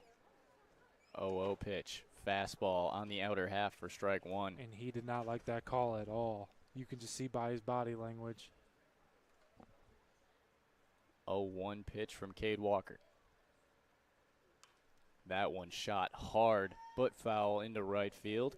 A couple of kids running after that foul ball. Get your Chick-fil-A sweet tree with your return that. But it's an 0-2 count to Angelo Luna. Cade Walker ahead again, exactly where it wants to be. And I'm going to predict a pitch here. He goes backdoor curveball. All right, I can agree with that. 0-2. Yes, he did, but it's ripped into right center. That's going to be down, and it'll be an easy double. Luna maybe thinking 3. No, he'll hold up at second. I thought he was going. But it's a 1-out double for Angelo Luna, and the Corndogs needed that one. They needed that bad. And there goes that power we were talking about with Angelo Luna. He can put it in the right spot. He can put it also over the fence. But that's what you need right now if you were the Corndogs. You need to start slowly cracking away at Cade Walker here. I don't know why Wheeler just popped in my mind. But, yeah, now you got John Connors up now. John Connors with a walk on the day. And I don't think anybody in the Corndogs dugout would complain about one here as he gets a curveball for strike 1. And it's such a tough pitch to hit from Cade Walker, coming right at John Connors, getting into the zone last second. And as we said earlier in the game with the Corndogs leaving the bases loaded, that was a big miss right there. 0-1. Goes back to the same pitch for strike 2. And eventually at some point, if you're John Connors, you got to pull the trigger. But I know what he's feeling up there. That's a tough pitch to swing at. Just messes with your mind almost. 0-2 payoff from Cade Walker. Goes right back to it, but on the outer half, tries to draw a swing. John Connors checks it up, and it's ball 1. John Connors with a check swing there. Man on second, 1-2 count with 1 out for the Corndogs, looking to get something going here. Almost pulled that trigger like you said. 1-2. Another curveball. He got him there, but it gets away from Bassett. Throw down to first for the drop. Third strike is in time. And there's 2 away now with a man on second for Nolan Lasky. You need to get Luna in here if you're the Corndogs, because if you don't, there you go. You don't got many chances left. This is your one. This could be one of many of little shots left you got. 4 straight breaking balls from Cade Walker to sit down John Connors. And that'll bring up Nolan Lasky. I think we're going to see a fastball here. Lasky, a double and a walk on the day. As that one's drilled high and deep into right field, and it's going to be caught in foul territory by Wyatt Warrow to get out of the inning. Cade Walker shuts down the Corndogs again in the 5th. They lead it 4-0. We're going to head to the top of the 6th. You're listening to Corndogs Baseball on Jet TV and Region Sports Network. Education to enrich the lives of individuals and businesses in the communities we serve. Our promise for a better tomorrow for generations to come is what sets Centier apart. Centier Bank, Indiana's largest private family-owned bank.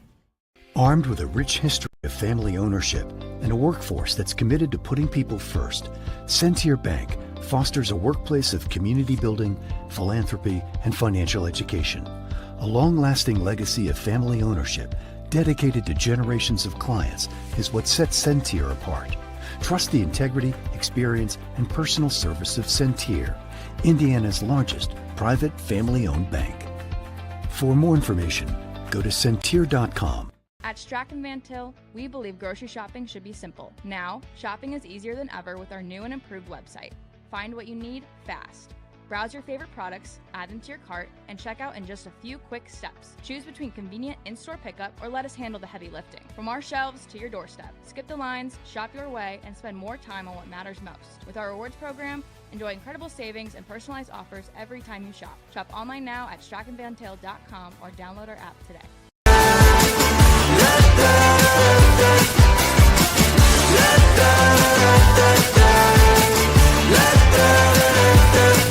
Hold up, now do what you do. Get loud, go ahead, get loose. Get down to business, tell everyone nothing's off limits. You can have anything you want.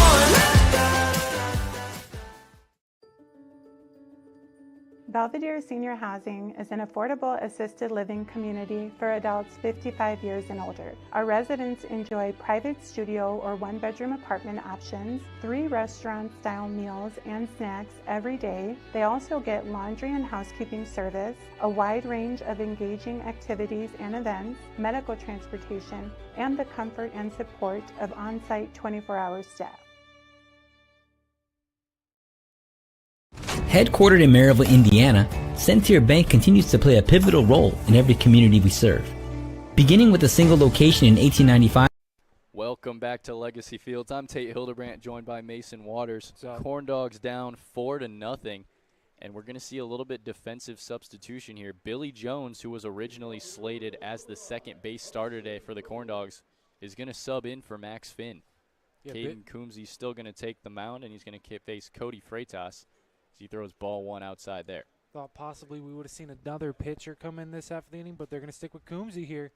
But Billy Jones is a big addition to the lineup right now. Patient hitter, and is very quick on the bases. Strike 1 right down the middle to Freitas there, and it's a 1-1 count. That's the guy you want in the lineup right now if you are the Corndogs. He can get something going real quick. Billy Jones been very consistent this year, finding ways on base. 1-1 pitch. Fastball high There and we up go. for strike 2. Great pitch there. High and out, High and up are the same thing. Goes up and out on the fastball for a looking strike 2. And it's a 1-2 count now for Cody Freitas. There Swung we go. on and missed inside fastball. Caden Coombsy gets his first strikeout and the first out of the inning in pretty quick fashion. There's 1 away here in the 6th. Coombsy looks a lot more comfortable right now. I will say that. But Billy, as I was going to say about Billy Jones before that, Billy Jones could be Cade Walker's worst nightmare right now. That is something I'd like to see because it doesn't, so far, it doesn't look like anything can phase Cade Not at Walker. all. Nothing. Jackson Bissett going to come to the plate now. First pitch to him, breaking ball, strike 1 on the inner half. There's that confidence from Coombsy. Confident Coombsy. We've seen him dominate in the late innings of games. We know he's capable. He's got the stuff. Working back to getting there right now. 0-1 pitch. Fastball right down the middle, driven high and deep. Angelo Luna tracking it, and he's got it for the second out of the inning. As that ball was crushed, but it stayed in the yard, and Angelo Luna tracked it down. I thought he was going to give up another home run to the same guy. I was like, oh, nope, here we go again. But no, Angelo keeping it in the yard. Caden Coombsy, that's what you need from him right now. It's absolutely what you need from him. Angelo Luna is playing a great, great, great defensive center field for the Corndogs. We know how good this entire defense is for the Corndogs, so if you're Caden Coombsy, don't worry about letting him hit it. Yeah. You have guys that'll back you up. First pitch to Trainer taken on the backdoor breaking ball just outside for ball 1. Coombsy trying to get a chase pitch there first and early, but didn't bite. 1-0. Fastball inside and in the dirt, ball 2. Coombsy, don't know if he's losing control or he's trying to get him to swing at something in the dirt. Could go either way. Yeah. Trying to keep the ball down, keeping it a little too low. 2 balls, no strikes to Jake Trainer. He gets it there, and it's ripped into right field for a base hit. Not gonna and it's lie. a 2-out single for Jake Trainer. Not going to lie, I thought John Connors was going to get that there. I thought he was going to snag that. You know, John Connors is a tall guy. He gave a jump. He made it pretty close. Pretty athletic guy, too. Hudson Williams going to come to the plate now. Has a single and a walk so far today. Looking to add on another one. If you're the Orioles here, man on first, 2 outs. You know, Coombsy looking to get out of this inning with absolutely no damage done. And that's what you need if you're the Corndogs right now. First pitch to him. Fastball low and inside, ball 1. Coombsy trying to get them to swing possibly at something down in the dirt. 1-0 to Hudson Williams. That one just above the zone, misses ball 2. I don't think that should have been a ball there, but I'm not the umpire. And I'm not trying to be biased, I promise. It was a close one from Coombsy, as here's the 2-0. Fastball right down the middle, no arguing that one. Strike 1 to Hudson Williams. Kind of looked like, from our angle, it looked like it was in the same spot. I'm going to say that. 2-1 pitch from Caden Coombsy.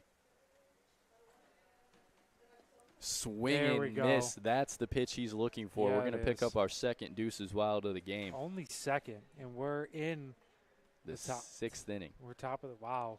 But that was the pitch Caden Coombsy was looking for. Swing and a miss on the chase breaking ball. Now working with a 2-2 count. First pitch, fastball, ripped to the left side, picked up by Farinelli, throw across the diamond in time, and Caden Coombsy gets through his first scoreless inning in the 6th. Orioles lead it 4-0. You're listening to Corndogs Baseball on Jet TV and Region Sports Network.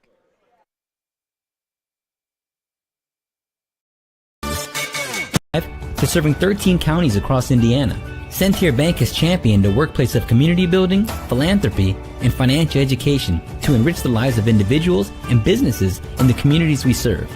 Our promise for a better tomorrow for generations to come is what sets Centier apart. Centier Bank, Indiana's largest private family-owned bank. Armed with a rich history of family ownership and a workforce that's committed to putting people first, Centier Bank fosters a workplace of community building, philanthropy, and financial education. A long-lasting legacy of family ownership dedicated to generations of clients is what sets Centier apart. Trust the integrity, experience, and personal service of Centier, Indiana's largest private family-owned bank. For more information, go to Centier.com. At Strachan Van Til, we believe grocery shopping should be simple. Now, shopping is easier than ever with our new and improved website. Find what you need fast. Browse your favorite products, add them to your cart, and check out in just a few quick steps. Choose between convenient in-store pickup or let us handle the heavy lifting. From our shelves to your doorstep. Skip the lines, shop your way, and spend more time on what matters most. With our rewards program, enjoy incredible savings and personalized offers every time you shop. Shop online now at strachanvantil.com or download our app today.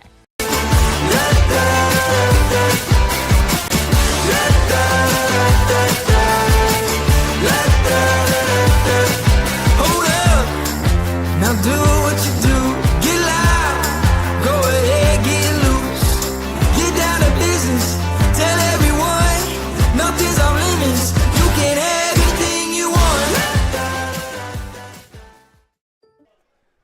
Welcome back to the bottom of the sixth here. Corndogs trail the Lombard Orioles 4-0, and Billy Chidsey is going to lead things off here in the bottom of the sixth as he takes ball one from Cade Walker there. Cade Walker still on the mound.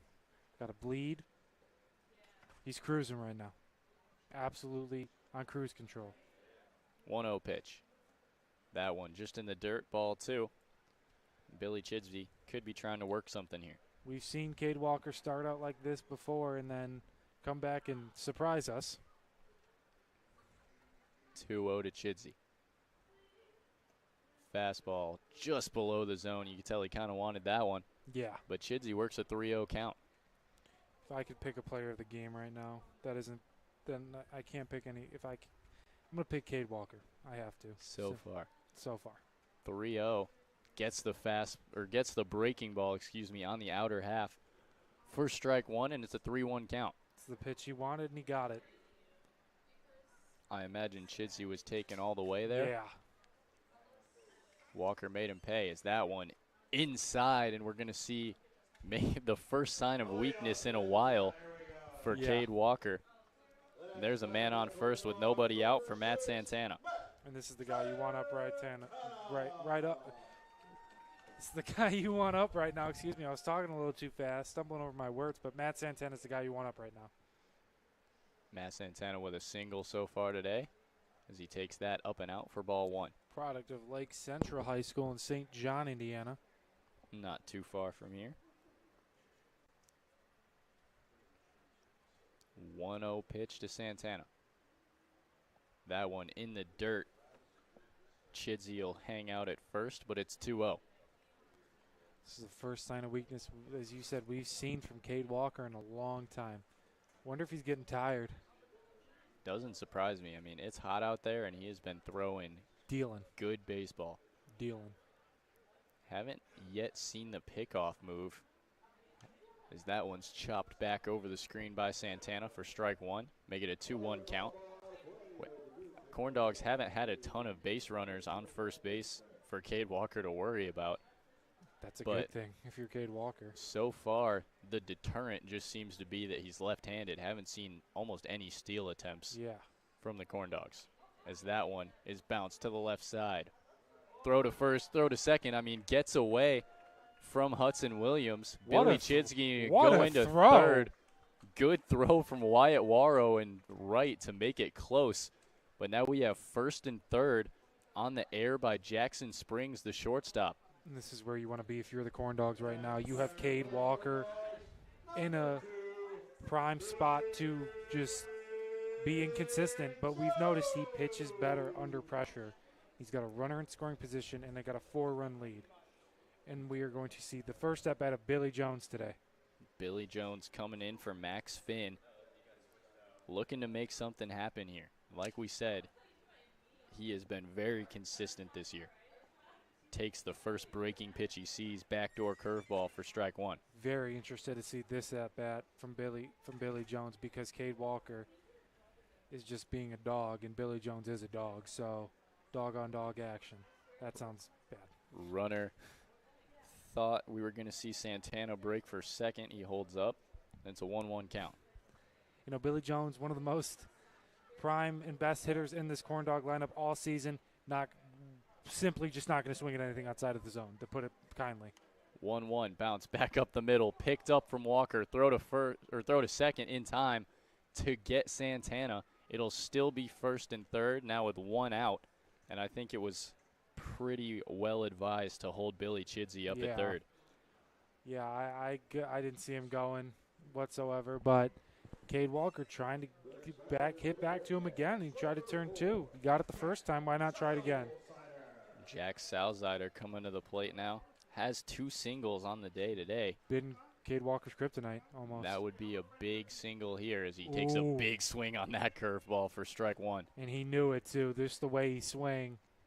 That one just tailed out of the zone right around the bat of Salzider. Trying to take him yard there. 0-1. Goes back to it. Same spot, no swing, but called strike two on another good pitch from Cade Walker, and it's 0-2 to Jack Salzider. As we said, and seemingly been ready to see Cade Walker been dominant under pressure. Runner goes, swing and a miss, throw down to second. Not in time, and it'll get by. That'll score Billy Chidsey from third. Salzider strikes out. There's now 2 outs and a man on second, but the Corndogs put their first run up on the board. It's 4-1. You see Salzider walk away frustrated there, but if you're the Corndogs, getting a single run on Cade Walker right now is huge. Aslan Farinelli coming to the plate now, still with a man in scoring position, and that might be it for Cade Walker. Tim Stoddard coming to the mound. He lost the shutout, and that might be the end, but still an amazing outing on the mound for Cade Walker. 5 2/3 innings, only 1 run, and we are going to see a pitching change. We'll be right back. You're listening to Corndogs Baseball on Jet TV and Region Sports Network.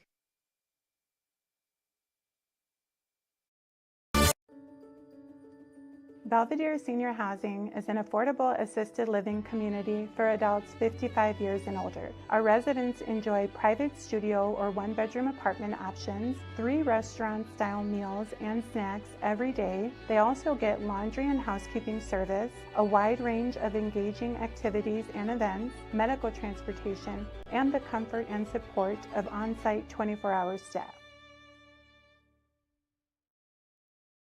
Headquartered in Maryville, Indiana, Centier Bank continues to play a pivotal role in every community we serve. Beginning with a single location in 1895 to serving 13 counties across Indiana, Centier Bank has championed a workplace of community building, philanthropy, and financial education to enrich the lives of individuals and businesses in the communities we serve. Our promise for a better tomorrow for generations to come is what sets Centier apart. Centier Bank, Indiana's largest private family-owned bank.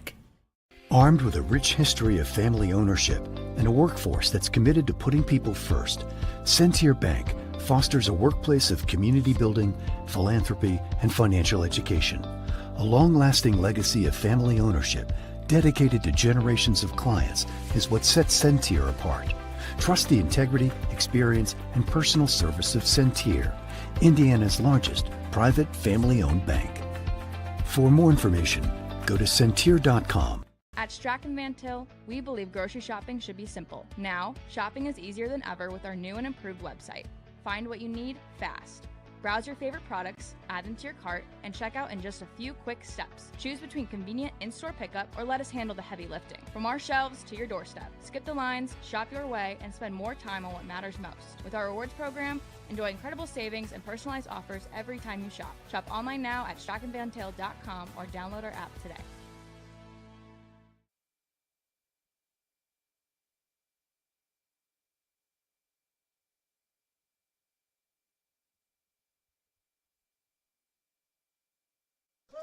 Welcome back. We're here in the bottom of the 6th. Corndogs have 1 across. There's 2 outs. With a man on second, we're going to see a pitching change. After 5 2/3 innings of 1-run baseball, Cade Walker is going to hand it off to Mike Belbot. First pitch running, and Billy Jones steals third straight away. No slide. Big swing by Farinelli on the first pitch for strike 1. I'm going to say this about Cade Walker. I had my doubts at first with the first couple innings, but he shut me up, simply put. You got to give that man his flowers. That is some of the best pitching I think I've seen live. Ooh. That pitch gets a piece of the arm of Farinelli, and he looks like he's hurting a little bit. That's not good. But it's going to be first and third with 2 outs now for the top of the order in Jackson Petchke. This is the 4th or 3rd hits batsman by the Orioles. 4th. Wow. Farinelli going to take his time walking down to first, and I don't blame him. That's a hard thrower up there in Mike Belbot. He took that one, what could have been right off the funny bone. I was going to say the funny bone always hurts. That bone, it will sting for the next 5 minutes. It is painful. He's still swinging his arm down there, trying to get. Yep, definitely got the funny bone. We've all been there. Just the arm shake after. Yep. Going to give him a little time, and we look ready to go. Jackson Petchke not much success at the plate today, but then most of the Corndogs offense hasn't been very successful at the plate today. Cade Walker was amazing. Looking to get things going here. 2 on, men on first and third with 2 away. First pitch outside for ball 1 to Petchke. Mike Belbot is a much harder thrower than Cade Walker was. Belbot, an interesting last name. I like to see it. Seen a few interesting names this season for sure. 1-0 off speed to the inside half of the plate for a strike, and it's 1-1. This is your time, if you're the Corndogs, to take advantage of the pitcher. 1-1 here. Farinelli dancing off first base. That one shot back foul into the parking lot. So you flinched there a little bit. A little bit. I couldn't quite tell where the ball went. No, I agree, because I saw you flinch, so it made me flinch. But hopefully that did not hit a car. I was told after the last game, the foul ball did end up hitting a car, which I was like, at least it wasn't mine. But I feel bad for who it was. 1 ball, 2 strikes to Jackson Petchke. Fastball way up and out for ball 2, and we're going to pick up our third deuces wild of the game here in the bottom of the 6th. The fact that we only have 3 is crazy. You know, 3 is honestly more average. That 11 that we had was kind of crazy. 2 balls, 2 strikes to Jackson Petchke. Runners on the corners and 2 outs. As that one shot back to the screen again and out of play. And Petchke stays alive for a 2-2. Saw Billy Jones kind of run almost halfway down the line there to try and get a throw, but the catcher was not budging. No, because with Billy Jones, the second you throw to behind him at third, he's taken off for the plate. He's gone. Going to see another 2-2 from Mike Belbot. That one down the middle, fouled off again down the left side by Jackson Petchke, making Belbot throw a lot of pitches, and this is turning into a good at-bat here. Yeah, this is what typical Corndog hitters do. They're going to wear down the pitcher with foul balls and not swinging at anything out of the zone. This is a big spot with 2 outs right now, too. Another 2-2. Inside, he takes it for ball 3. Full count worked by Jackson Petchke. It's the biggest count of the game, biggest moment of the game so far for the Corndogs. Believe he's seen 7 pitches already just to work to full count. Still runners on the corners. Farinelli has stayed put. He takes off here. This one hit that could be gone. into center field. That's this gone. one at the That's wall. Gone. And it's out of here. Yes! Jackson Petchke, 3-run shot to tie this one in the bottom of the 6th. It's 4-4. If you're Cade Walker, you got to be so upset right now. But the Corndogs storm back. Jackson Petchke breaks out of the slump, and we are thankful up here in the booth. 2-out home run to tie the game in the 6th, and that was textbook Corndogs baseball, making things happen when they need to happen. Biggest moment of the game. Jackson Petchke steps up. And Angelo Luna takes a wild pitch there from Belbot for ball 1. Luna doubled his last time up, looking to keep it rolling here. That definitely rocked Belbot there. That is one way to make a 2-out rally happen. If you're Tim Stoddard, I can't imagine what's going through your head right now. 1-2. That one just off the plate. Ball 2 there. Belbot looks definitely shook after that one. Deepest part of the ballpark, and Jackson Petchke nailed it. That 2-0 swung through by Angelo Luna. Big hack there. 2 balls, 1 strike. What a swing and a miss there. I mean, just one heck of a swing. Like, he's trying to go back to back. Why not? 2 balls, 1 strike. That one fouled straight back to the screen. Just missed that one. We're going to get our 4th deuces wild of the game. 2 in the same inning. It's picking up a little bit. Here we go. But he just missed that one. Fouled it straight back to the screen, and it's 2-2. Luna took a big hack on that one as well. As we saw earlier, Luna got a lot of pop in that bat. Doubled almost off the wall in his last AB. Trying to keep the Corndogs 6th going. as he watches that curveball in the dirt for a full count. And Belbit, one pitch away from ending the inning, and also one pitch away from the Corndogs having another runner on first base. You got the big lefty and John Connors up on deck. 3-2, fastball, watched it for ball 4, and that was a great AB from Angelo Luna. John Connors going to come to the plate now, 2 away, and a man on first. John Connors is the guy you want up right now. Big lefty, can swing the bat. He's just a good all-around ball player. Slow night at the plate so far for Connors. Looking to break out of that slump. If there was an inning to do it, it would be this. Corndogs offense lighting up the scoreboard in the 6th as he takes fastball on the outer half for strike 1. Nice pitch there from Belbit to be aggressive and work his way back into confidence. 0-1 pitch here.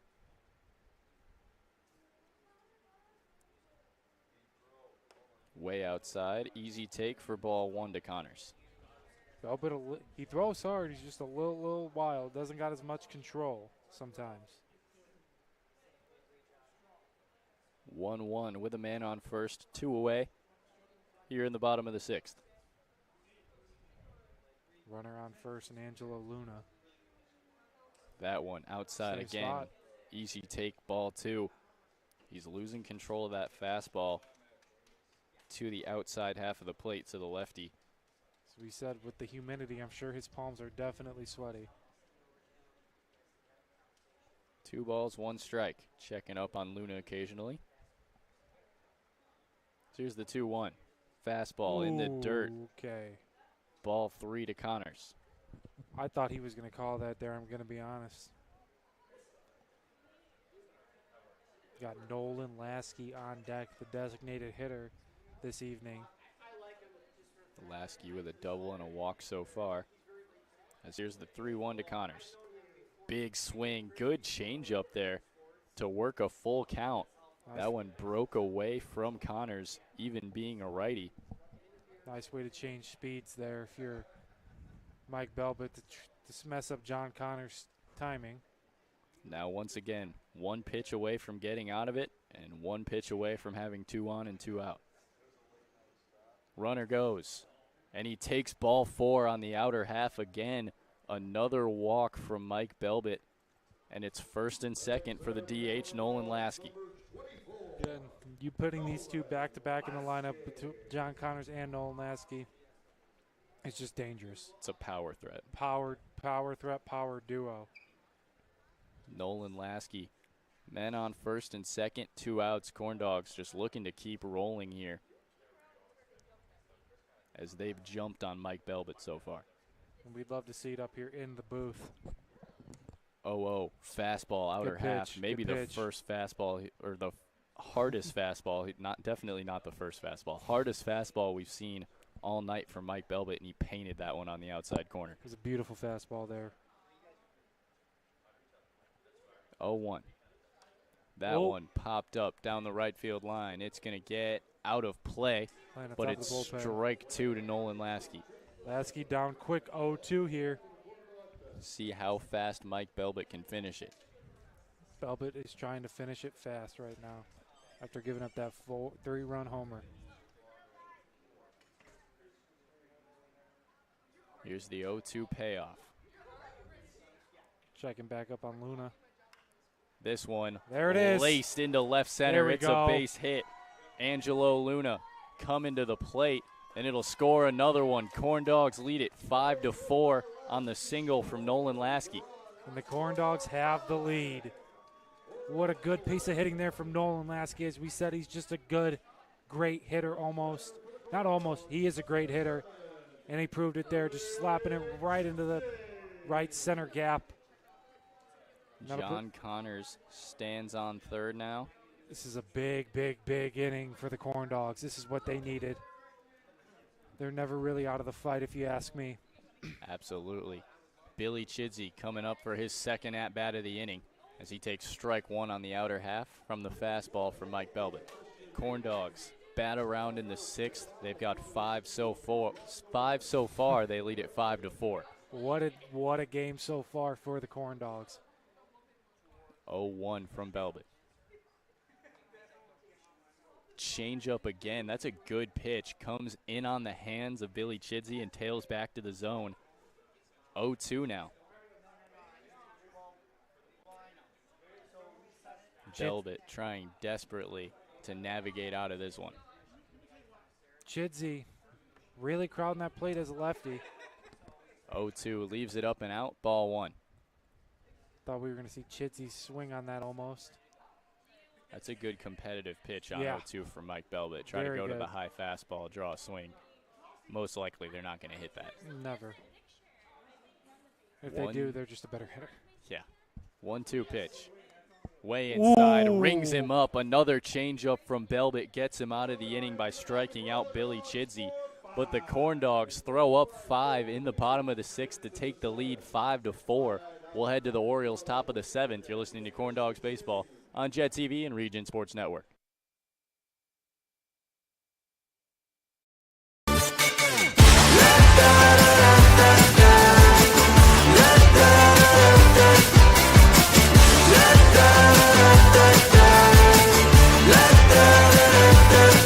Hold up, now do what you do.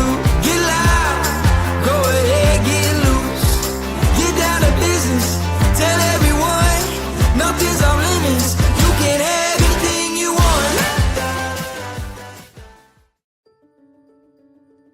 Belvedere Senior Housing is an affordable assisted living community for adults 55 years and older. Our residents enjoy private studio or one-bedroom apartment options, 3 restaurant-style meals and snacks every day. They also get laundry and housekeeping service, a wide range of engaging activities and events, medical transportation, and the comfort and support of on-site 24-hour staff.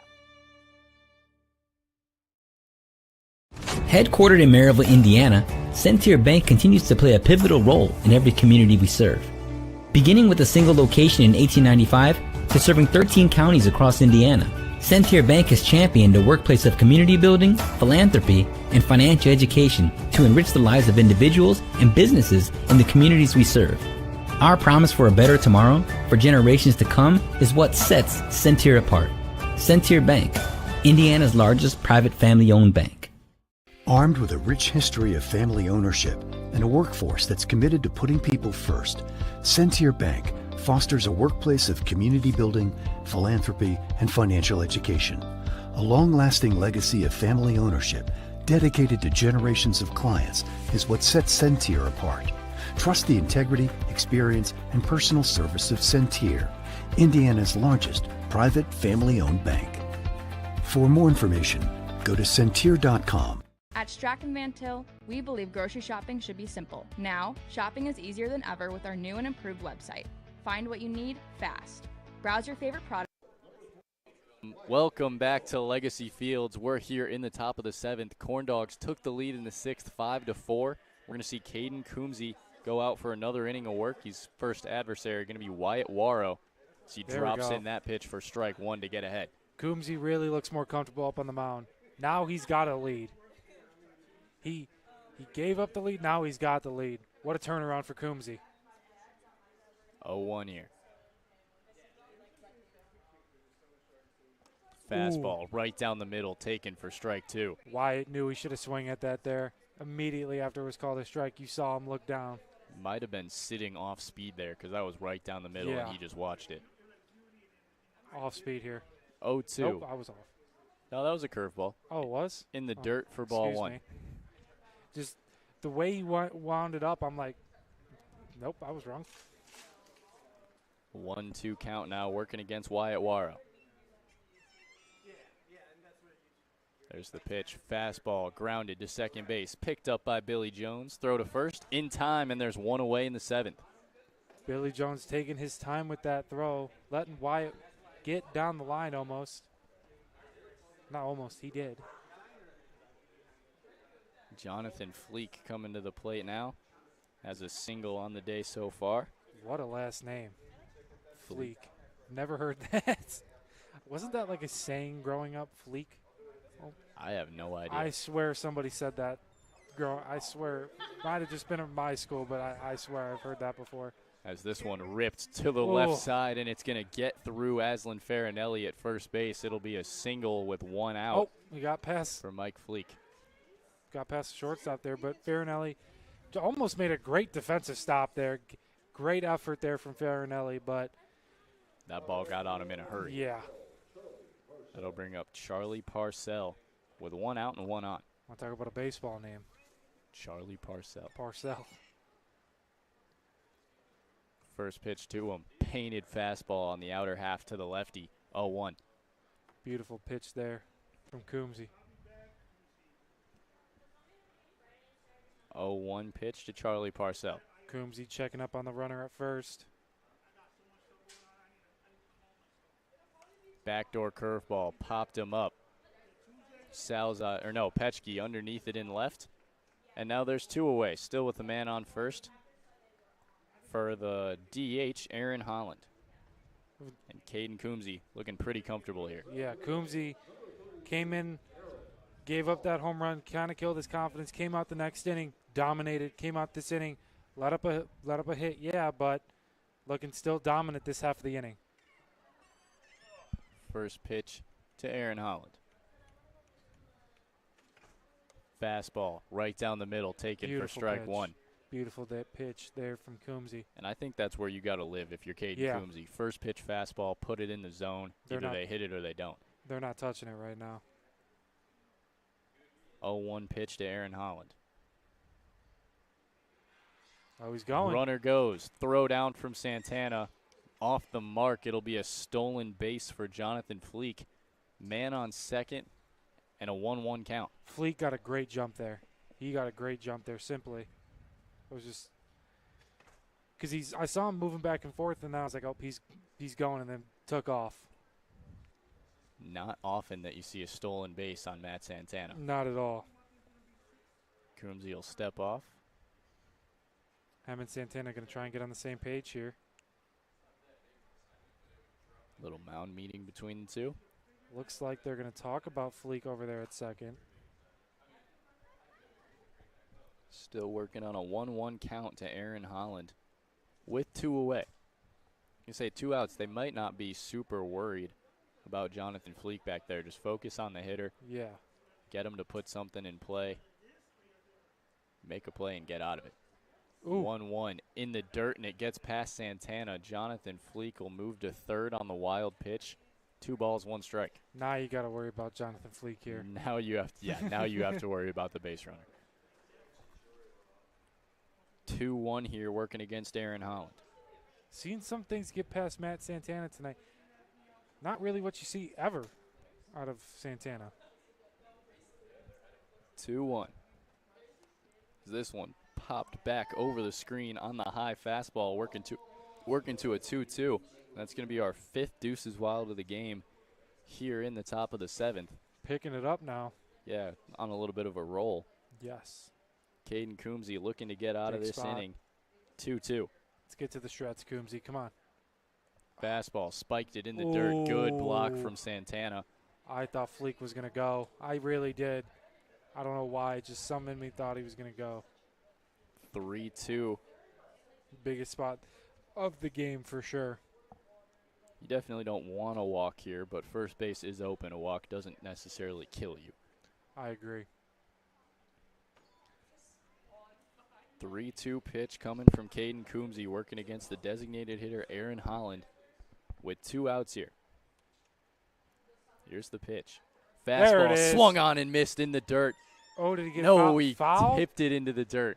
Caden Coombsy thought he got out of the inning, and Aaron Holland got just enough of a piece of that one to stay alive. Holland got lucky there, getting just the tip of the ball there to foul it. See another 3-2 here from Coombsy. The pitch. Up and in for ball 4, and that's going to be a walk handed to Aaron Holland on the full count. Good at bat from Holland. Now first and third for the shortstop, Jackson Springs. 0 for 3 today. Faced Coombsy once. We'll see if Coombsy can sit him down again to escape a little bit of a jam here. Springs looking to break out of a slump this game. First pitch to him. Fastball down the middle, driven deep into Oh, right no. field. Get there. That's going to get Oh! diving catch in right field my by goodness. Jack Salzider. Salzider! Goodness gracious. Take a bow. Saves the run from third on an amazing diving catch from Salzider to end the 7th inning. And Caden Coombsy, go shake that man's hand. Yeah. Jack Salzider, thank you. Caden Thank Coombsy you.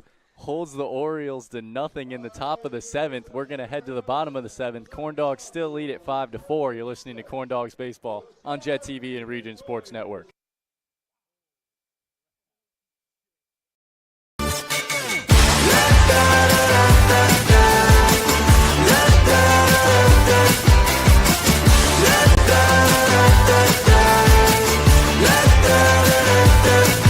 Hold up, now do what you do. Get loud, go ahead, get loose. Get down to business, tell everyone nothing's off limits. You can have anything you want.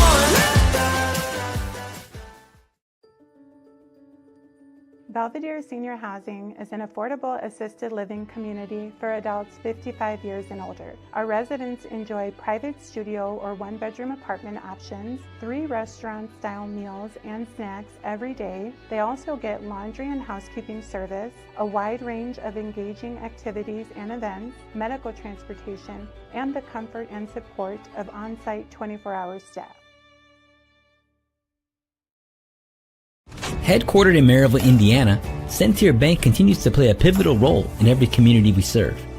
Beginning with a single location in 1895 to serving 13 counties across Indiana, Centier Bank has championed a workplace of community building, philanthropy, and financial education to enrich the lives of individuals and businesses in the communities we serve. Our promise for a better tomorrow for generations to come is what sets Centier apart. Centier Bank, Indiana's largest private family-owned bank. Armed with a rich history of family ownership and a workforce that's committed to putting people first, Centier Bank fosters a workplace of community building, philanthropy, and financial education. A long-lasting legacy of family ownership dedicated to generations of clients is what sets Centier apart. Trust the integrity, experience, and personal service of Centier. Welcome back to the bottom of the 7th here. Corndogs leading the Lombard Orioles 5-4, and we're going to see Matt Santana lead it off against Mike Burbett. This one high and deep into left, and it's going to get down. He can't beat Jack Salzider. Matt Santana cruises into second with a double, and that's a way to start an inning. I thought that was going to be caught, and it just kept tailing away from Jonathan Fleek out in left field. And it's a leadoff double for Matt Santana. Great piece of hitting there from Santana. The left fielder, Jonathan Pierce, just trying to do his best Jack Salzider impression there and couldn't do it. No, he's played a great defensive left field all game. Give him his dues. Billy Jones coming to the plate now with nobody out and a man on second. It's the guy you want up right now. First pitch from Belbit. Big swing on a high fastball for strike one. The Corndogs have just jumped on Belbit ever since he got put in the game. 0-1 pitch to Billy Jones. Chopped lightly. Foul down the right field line. 0-2 count now. Billy Jones now with his back against the wall, and this is a spot where we've kind of see him thrive. Yeah. Very patient. He'll take pitches to get himself back in the count. When he sees one he likes, he'll jump on it. Never really see him in the spot, though. It's very rare sometimes, I feel like, to see him 0-2 sometimes. 0-2. This one, ripped foul on the off-speed pitch. He'll stay alive. Perfect example of that. Saw one he liked, didn't get all of it, but got enough of it to see another pitch here. Looks like we got some action in the Corndog bullpen, though.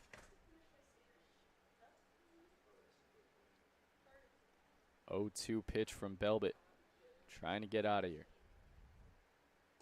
And he strikes out Billy Jones on a high fastball. Wow. Good pitch from Mike Belbit, as there's now one away with a man on second for Jack Salzider. You see Billy Jones talking to Salzeider there to watch what to watch on Belbit, but you never really see Billy Jones strike out. Yeah, just got the best of him on that high fastball. Not generally a pitch that he chooses to swing at. Went for it there. It was a good pitch. Couldn't get it. Salzeider going no batting gloves this time around. Salzeider popped into left. It'll be foul for strike one. I bet he is riding high after that amazing catch out there in right field. Probably covered about 40 feet towards the line and right before laying out and catching that ball. Not really an outfielder ever either. No, we've seen him primarily in the infield so far this season. But that looked like an MLB veteran tracking that ball out there. Yeah. 0-1 from Mike Belbit. Swung on and missed. First strike, two. Salzeider trying to bring in Santana here on one swing. We know he has the power to do it. Yes. Has two singles so far today. Santana pretty quick. A single would most likely score him here. Just looking to extend the lead. So here's the 0-2 from Belbit. Way inside, almost gets a piece of Salzeider. Santana's going to move to third on the wild pitch, and it's now 1-2. I thought that got a piece of his elbow guard there. It sounded like it did almost. I did hear that. I think it might have been, it was tipped by Jackson Bassett, the catcher. I think it just tipped off his glove. Because I was like, oh, did that get him? 1-2 now with a man on third.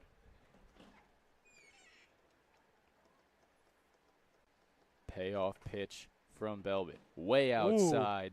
Knocked down by Jackson Bassett behind the plate to keep Santana where he is. It's now 2-2 to Salzeider. What a stop by there by Bassett. Just putting his arm out there. That was a great stop. 2-2 to Salzeider. Fastball down the middle, fouled down the left field line and out of play. They'll see another 2-2. Salzeider really fighting back in this at-bat. 2 balls, 2 strikes. Man on third and 1 out here. Corndogs lead at 5-4 in the 7th. Pitch outside, easy take, ball 3 to Salzeider, and he works the count full against Mike Belbit. Typical Corndog at bat here. Patient, going to follow it off, make the pitcher work for it. 3-2 to Jack Salzeider. The pitch, fastball, line through. I thought he caught it. Right by Jackson Springs. He laid out, and I really did think he knocked that down. And it's going to be a clean RBI single for Jack Salzeider, making it 6-4 Corndogs, as that ball was a missile. I thought the shortstop Jackson there really, really got I thought he just made a great stop there. I'm like, oh, my goodness. This has been a great defensive game, but it just sneaks by him to get into the outfield for Mike Santana to score for the Corndogs to go up 2. I don't mean to rub it in here, but you did just say Mike Santana again. Gosh. I'm going to get it. I'm going to get it. Just wait. I'm going to get it. No. Farinelli swings through strike 1. No, Farinelli going both batting gloves, but, yeah, no, I'm going to get it. Every time it happens, I want you to call me out, Tate, all right? All right. I'll hold you to Hold me to it. This is probably going to happen more than I wish it would. 0-1 to Aslan Farinelli. Breaking ball popped straight up on the infield. First baseman underneath it, and it's caught by Jake Trainer for the third out of the inning. And Salzeider lost it, and he's doubled up at first, as that was a bizarre way to end that inning. But the Orioles get out of it, only giving up 1. Corndogs lead at 6-4. We'll head to the top of the 8th. You're listening to Corndogs Baseball on Jet TV and Region Sports Network. Frontier, Indiana's largest private family-owned bank. For more information, go to Centir.com. At Strachan Van Til, we believe grocery shopping should be simple. Now, shopping is easier than ever with our new and improved website. Find what you need fast. Browse your favorite products, add them to your cart, and check out in just a few quick steps. Choose between convenient in-store pickup or let us handle the heavy lifting. From our shelves to your doorstep, skip the lines, shop your way, and spend more time on what matters most. With our rewards program, enjoy incredible savings and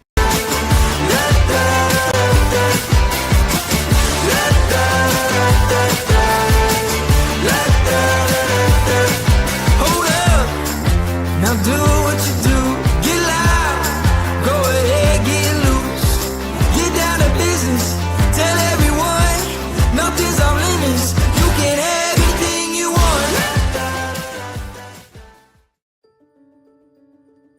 Belvedere Senior Housing is an affordable assisted living community for adults 55 years and older. Our residents enjoy private studio or one-bedroom apartment options, 3 restaurant-style meals and snacks every day. They also get laundry and housekeeping service, a wide range of engaging activities and events, medical transportation, and the comfort and support of on-site 24-hour staff.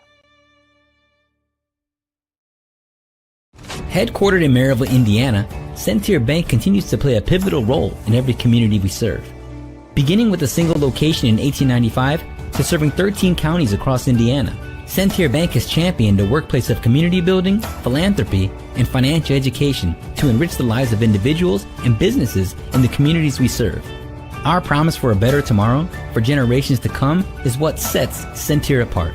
Centier Bank, Indiana's largest private family-owned bank. Armed with a rich history of family ownership and a workforce that's committed to putting people first, Centier Bank fosters a workplace of community building, philanthropy, and financial education. A long-lasting legacy of family ownership dedicated to generations of clients is what sets Centier apart. Trust the integrity, experience, and personal service of Centier, Indiana's largest private family-owned bank. For more information, go to Centier.com. At Strachan Van Til. Welcome back to Legacy Fields. Corndogs lead the Orioles 6-4 here in the top of the 8th, and Jackson Petchke is going to take the mound for the Corndogs.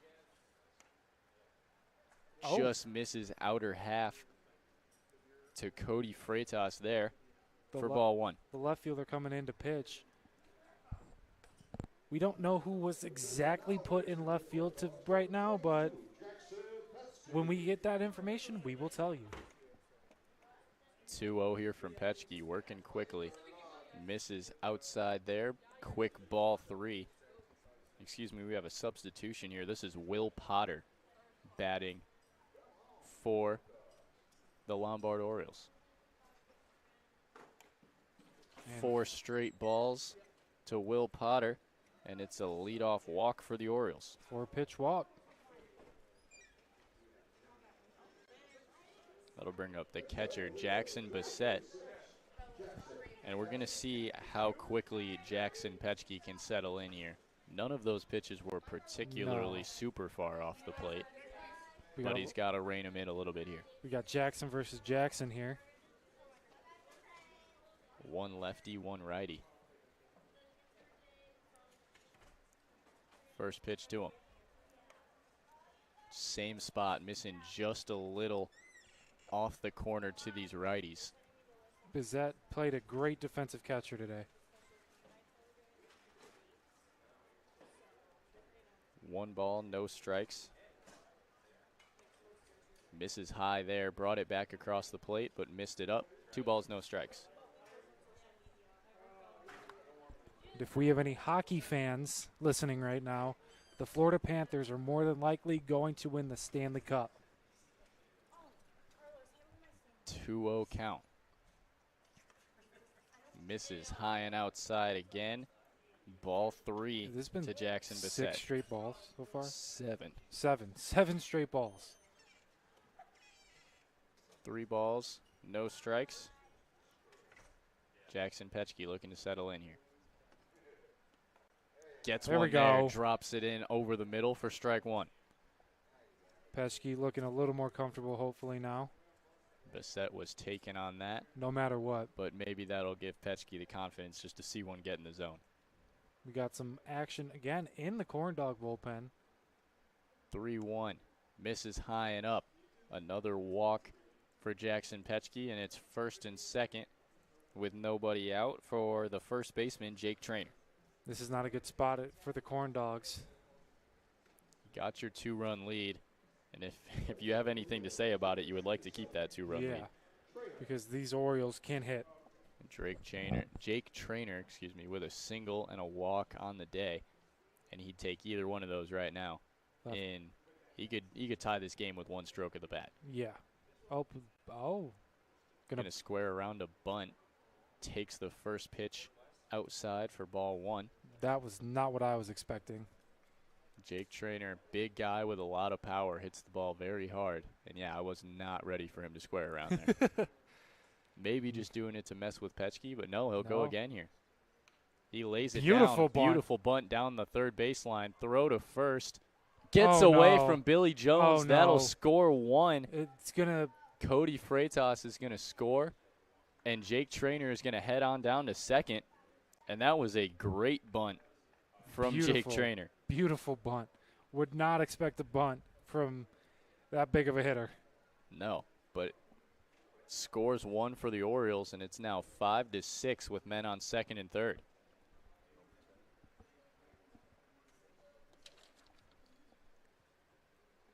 Jackson Petchke really trying to settle in here against Sean Cody. Ooh. Getting his first AB tonight. He misses that one inside for ball one. Seeing the Orioles go some different hitters this time around.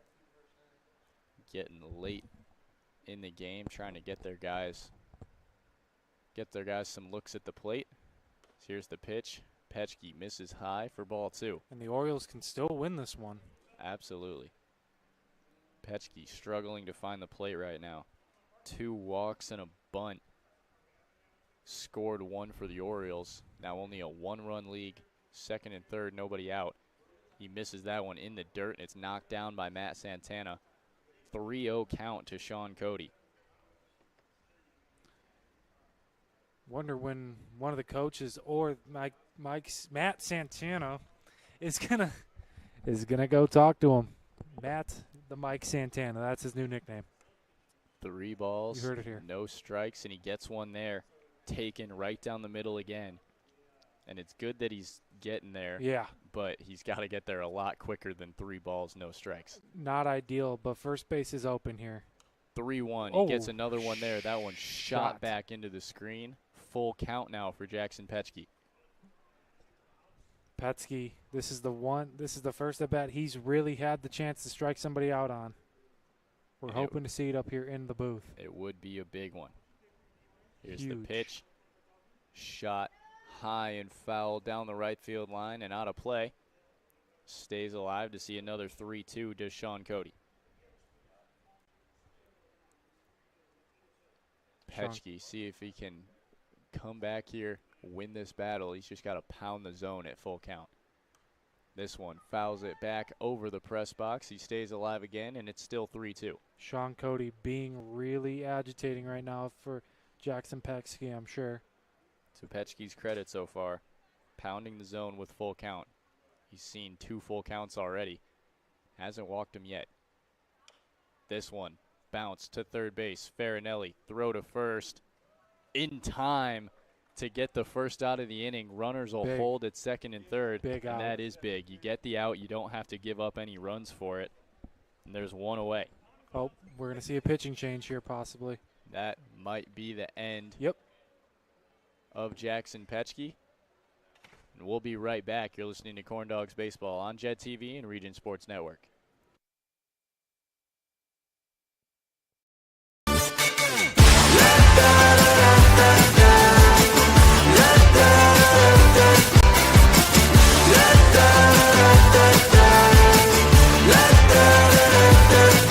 Hold up, now do what you do. Get loud, go ahead, get loose. Get down to business, tell everyone nothing's off limits. You can have anything you want.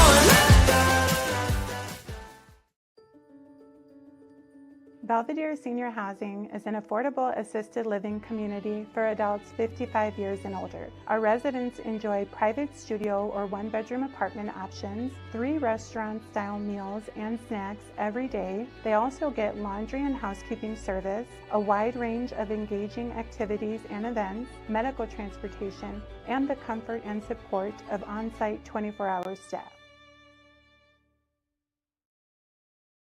Headquartered in Maryville, Indiana, Centier Bank continues to play a pivotal role in every community we serve.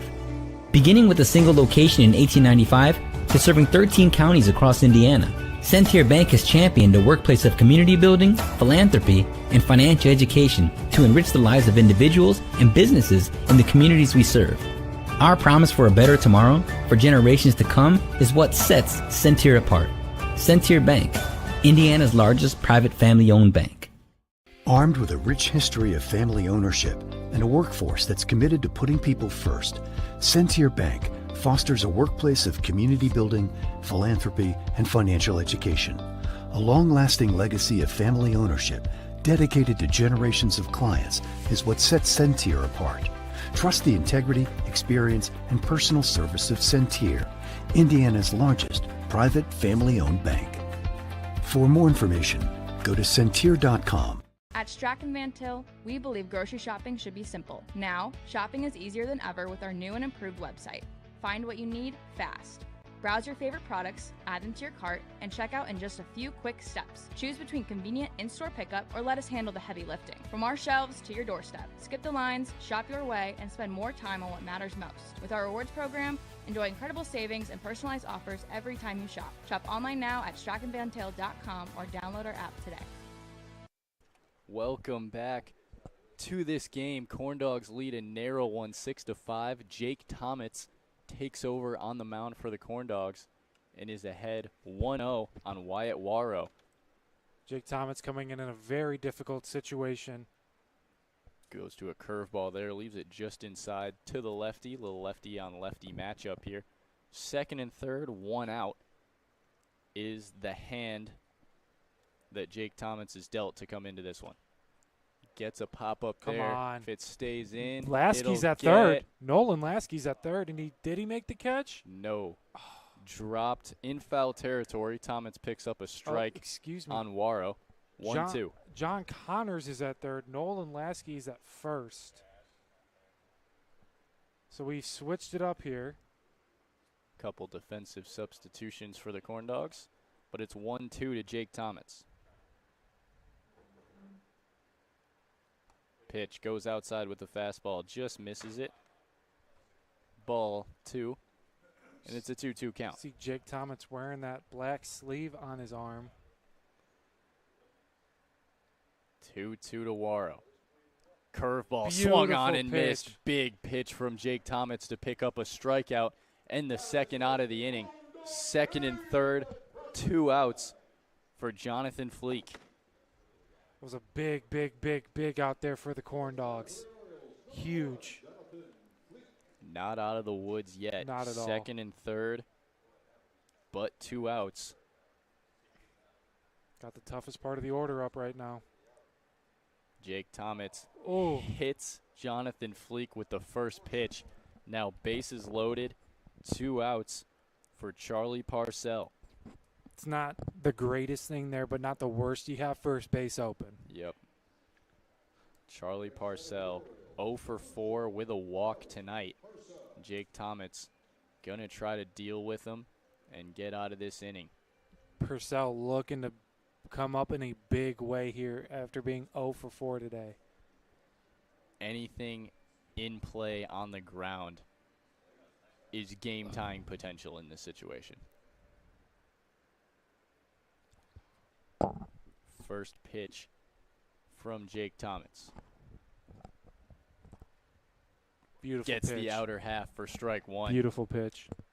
Off speed. Might have froze up Parcell a little bit.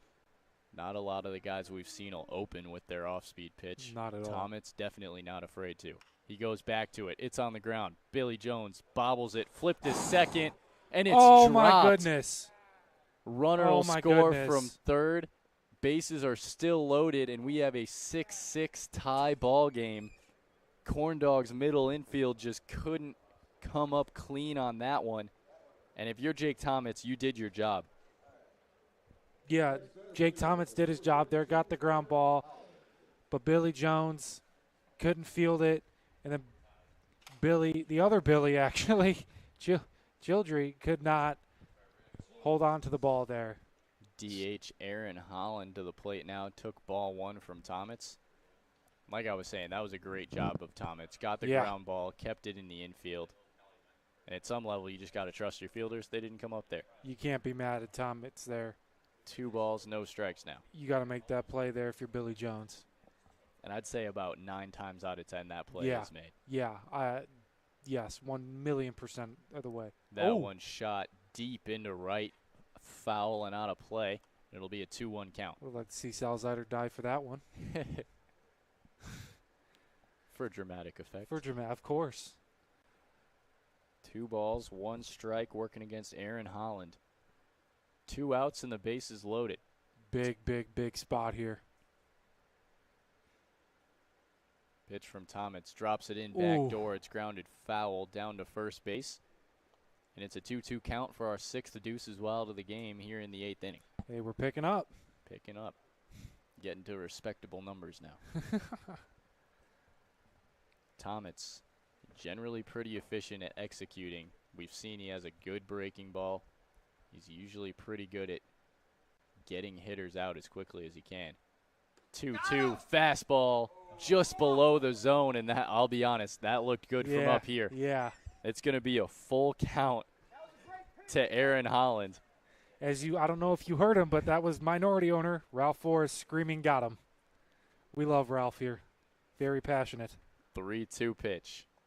There got we him go. That time. There we Dropped go. in the curveball to the back door. Got the strikeout. Orioles put up 2. We have a 6-6 ball game headed to the bottom of the 8th. You're listening to Corndogs Baseball on Jet TV and Region Sports Network.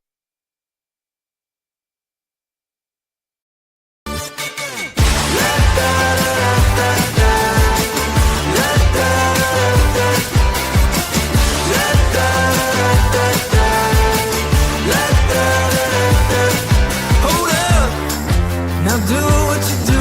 Get loud, go ahead, get loose. Get down to business, tell everyone nothing's off limits. You can have anything you want.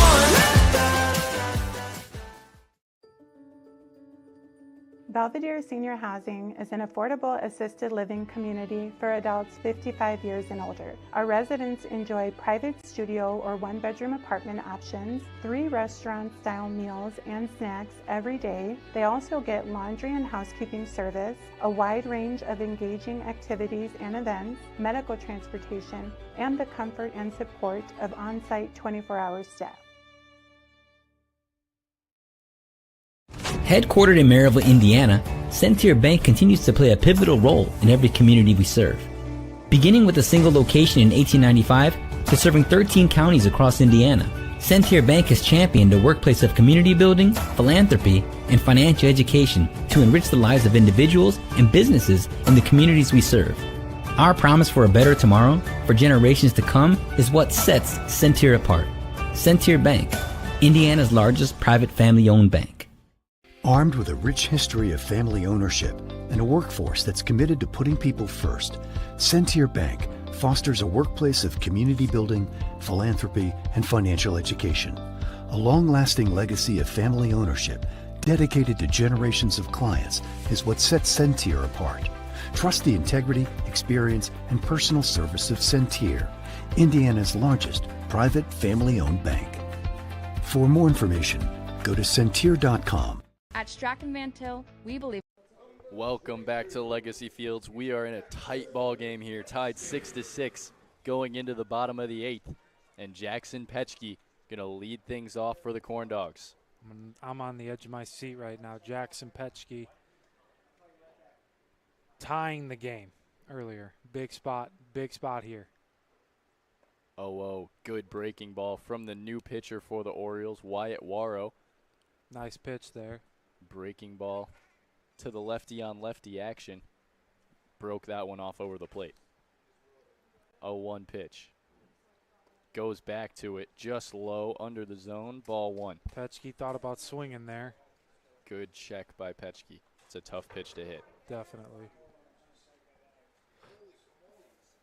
1-1 from Wyatt Warrow. In the dirt again, ball 2. Wyatt Warrow trying to get comfortable on this mound here. Came in from right field. The 2-1 to Petchke. That one way outside. And it's a 3-1 count for Jackson Petchke to start this 8th inning. If you're the Corndogs, this is where the spot you want to be in right now.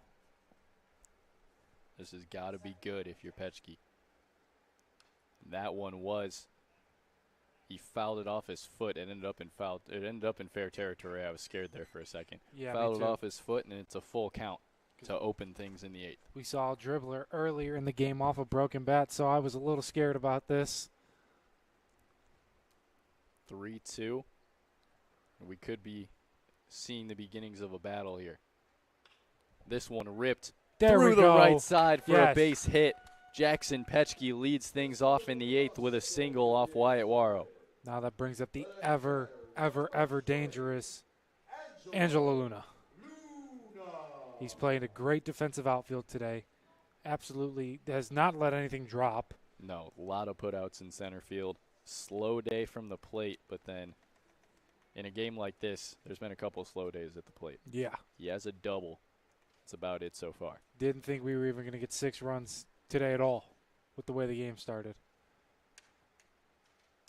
That one Get popped down. into right. It's It's not going to gonna get be down. caught by the right fielder.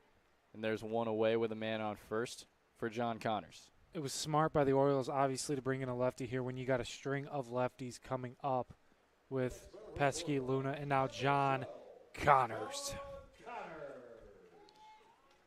2 walks on the day for Connors with a stolen base. Just recently moving over to third base this past inning. First pitch he sees from Wyatt Waro. Breaks off another curveball over the plate. That's a sharp ball Beautiful from pitch. Wyatt Waro. Seems like Connors has been struggling a little bit today against the lefties, figuring out how to deal with that off speed. Goes back to Ooh. it, misses just low, ball 1. Thought he was going to swing at that there. Another good pitch from Wyatt Waro. Yeah. Waros definitely settled in now. 1-1 to John Connors. Goes off speed again, tries to get him to chase to the outside. John Connors lets it be. 2 balls, 1 strike. John Connors being very, very patient at the plate right now. He wants to send the crowd home happy as long as is with the rest of the Corndogs. That one swung on. He went breaking ball, left it inside. Big swing from Connors, and it's 2 balls, 2 strikes. Big swing from Connors, like you said, and he was also really early on it. Might have been looking for a fastball there. Wyatt Waro staying consistent with the off-speed pitches so far. For sure. 2-2 payoff. He went fastball there, just missed it. You could tell he wanted that one. It's another full count worked by a Corndogs hitter. We've seen a lot of those today. Full count to John Connors with a man on first and 1 out. That one ripped foul down the right field line, and it's still 3-2. Connors being aggressive at the plate here, not letting anything get by him.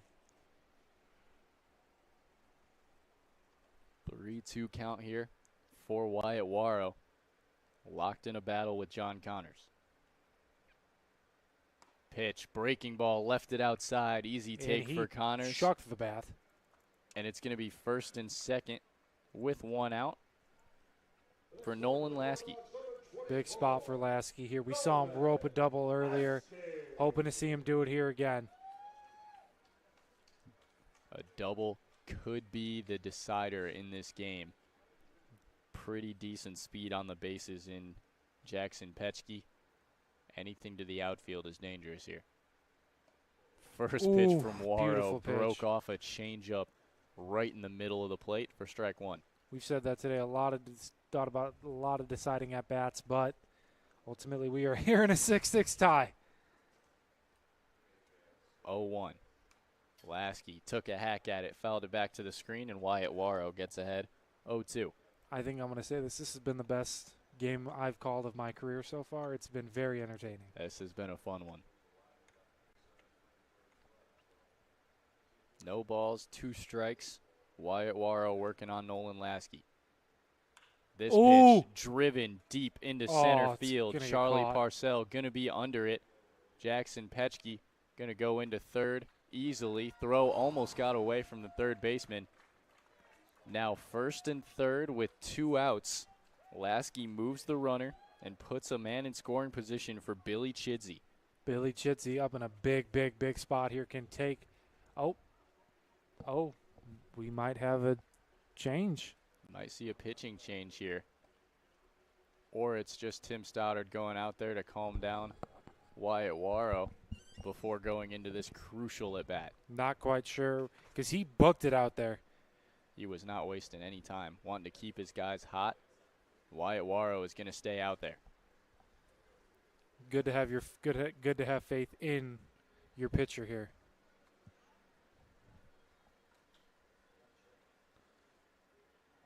Got somebody in the bullpen for the Corndogs.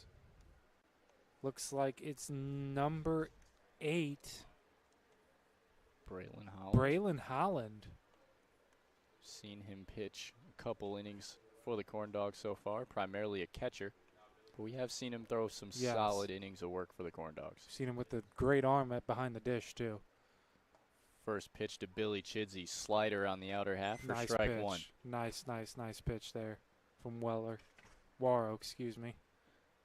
Say two very different breaking pitches that Warrow's using right now. He's got the slow looping curveball and that sweeper of a breaking ball. That one's lined right at Jake Traynor, I about said, who and it snags doesn't matter. it out of the air at first base. And that is going to end the inning with no runs scored. We head to the top of the ninth, knotted at 6. You're listening to Corndogs Baseball on Jet TV and Region Sports Network.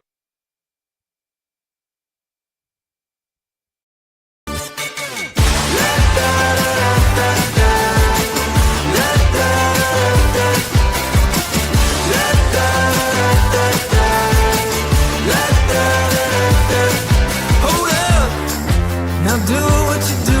Get loud, go ahead, get loose.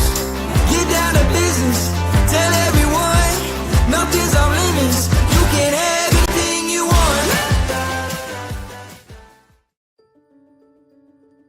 Belvedere Senior Housing is an affordable assisted living community for adults 55 years and older. Our residents enjoy private studio or one-bedroom apartment options, 3 restaurant-style meals and snacks every day. They also get laundry and housekeeping service, a wide range of engaging activities and events, medical transportation, and the comfort and support of on-site 24-hour staff.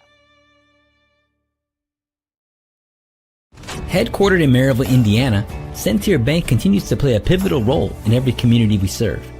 Beginning with a single location in 1895 to serving 13 counties across Indiana, Centier Bank has championed a workplace of community building, philanthropy, and financial education to enrich the lives of individuals and businesses in the communities we serve.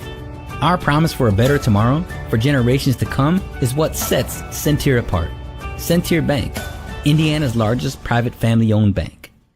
Armed with a rich history of family ownership and a workforce that's committed to putting people first, Centier Bank fosters a workplace of community building, philanthropy, and financial education. A long-lasting legacy of family ownership dedicated to generations of clients is what sets Centier apart.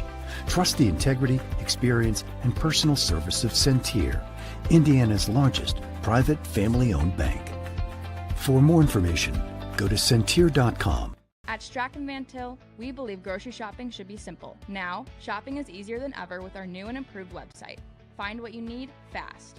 Browse your favorite products. Welcome back to Legacy Fields. I'm Tate Hildebrandt, joined by Mason Waters. Yup. We're here in the top of the ninth of a 6-6 tie. Jake Tomit's going to stay out there on the mound, and it's going to be Jackson Springs leading pitch. it off as Tomit's drops in strike one to get things started. This has been a very entertaining game, and I'm glad to be a part of this. 0-1 from Tomit's. Backdoor breaking ball popped up over the screen for strike two. Tomit's quickly gets ahead. Tomit's pitching pretty well so far ever since he's came in the game. Here's the 0-2 payoff to Jackson Springs. Fastball ripped up the middle for a clean leadoff single, and the Orioles have their leadoff man aboard. I feel like ever since Caleb Short came out, and can I think of Cade Walker? Excuse me, I couldn't think of his name for a second. When my mind went blank, it has just been an offensive showcase. Yeah, starters came out and the floodgates kind of opened in the fifth. Yeah. first pitch, drops in a strike to Cody Freitas for strike one. Great pitch there from Tomats to Freitas. Tomats looks like he's got the changeup working for him. It's coming back. As he gets a strike there, goes to the backdoor curveball and brings it inside. And this isn't Freitas. This is still Will Potter that came in to play the field for Cody Freitas last inning.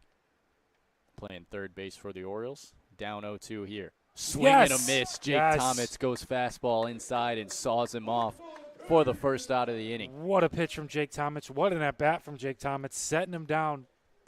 That's the quickest at-bat I think we've had all day. Jackson Bassett going to come to the plate now. 1 out, 1 on. This is a very dangerous hitter. We saw him hit an absolute tank job earlier. Over the shed out in left field. And that's pretty hard to do. Broke open the scoring in this game with a 3-run home run in the 5th. And hits another moonshot to left field. Very well foul, but very hard hit. Jake Bassett has a lot of pop in that bat. Oh, my goodness. Long strike for Jake Tomats, but it might get in your head a little bit. Yeah. I mean, you don't want to pitch him anywhere near where he can barrel that ball up right now. 0-1 count from Tomats. There we go. Swings through the fastball for strike 2. He left that one low, and Bassett couldn't reach it. Do you think we're going to see a curveball? I mean, it's off speed, or we're going to see the fastball here? Because we saw him annihilate that fastball. I think he tries to go back to that backdoor curveball here. 0-2 pitch from Tomats. He goes fastball, brings him up looking on the inner half. Tomats with his second strikeout of the inning. And now there's 2 away with the man on first for Jake Trainer. Little lefty on lefty action here again. But that is a big strikeout there for Tomats of Bassett. We saw Bassett kill a ball foul. No, I was expecting the curveball, and I think Jackson Bassett might have been expecting the curveball too, because that was pretty close to right down the middle as he misses just outside on the breaking ball to Jake Trainer there. Tomats really wants to get out of this inning and get his heart of the order back up because Matt Santana is leading off. 1-0 pitch to Trainer. Slow curveball. Drops it in there for strike 1. How we keep track of Deuce Wild, we got to keep track of how much I say Matt Santana because I think that's like the 5th time today. Yeah, you're up there. 1-1 count to Jake Trainer. This one popped up. It's going to get back. It might stay in. It's going to get out of play. Santana was back at the screen looking for it. 1 ball, 2 strikes now. And if you can hear the crowd, they are excited. That is majority owner Ralph Flores having a great time here at the ballpark today, and I can't blame him. Some great baseball here today. Beautiful baseball. Just if the weather was better, this would have been slightly less than 90 degrees. Yeah. Tropical. 1-2 pitch from Tomats. Runner goes. Throw down from Santana. Nope, never mind, excuse me. Way to knock it down by Billy Chidsey out there. Runner will take second. It's a 2-2, and we have our 7th Deuces Wild of the game here in the top of the 9th. Dang, I'm getting close. Oh, my God. Throw got away just a little bit from Santana. It was knocked down by Billy Chidsey.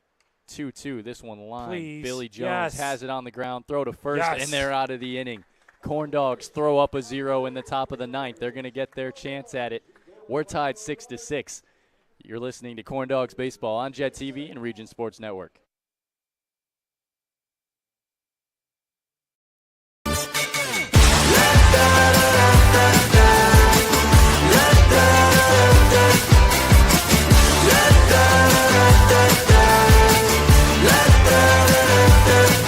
Hold up, now do what you do.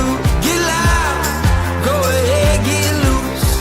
Get down to business, tell everyone nothing's off limits. You can have anything you want.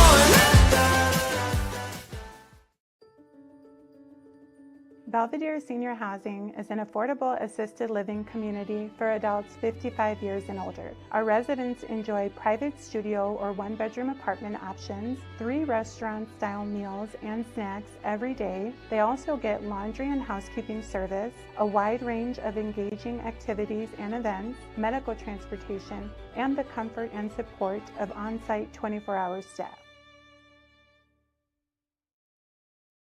Headquartered in Maryville, Indiana, Centier Bank continues to play a pivotal role in every community we serve. Beginning with a single location in 1895 to serving 13 counties across Indiana, Centier Bank has championed a workplace of community building, philanthropy, and financial education to enrich the lives of individuals and businesses in the communities we serve. Our promise for a better tomorrow for generations to come is what sets Centier apart. Centier Bank, Indiana's largest private family-owned bank. Armed with a rich history of family ownership and a workforce that's committed to putting people first, Centier Bank fosters a workplace of community building, philanthropy, and financial education. A long-lasting. Welcome back to Legacy Fields. We're going to see Matt Santana lead off the bottom of the 9th in a 6-6 tie ball game here against the Lombard Orioles. Come on, Matt. Santana doubled his last time up. 2 singles before that. Having a game. He takes strike 1 on the outer, ball 1, on the outer side there. Matt Santana, if you walk it off, I will call you Mike. Come on. 1 ball. It's fair trade. No strikes. Misses outside again. Does Wyatt Warrow. 2 balls, no strikes. I wonder if they're going to try and pitch around Matt Santana here. I had to catch myself to make sure I was saying the right name. If you were going to pick a guy tonight to pitch around, it would be Matt Santana. Yep. 3 hits so far. He takes ball 3 there. And I'm not saying they're intentionally walking him here, but the pitches have been consistently missing that outside. Yeah, this is the guy you want to at least just get on base right now.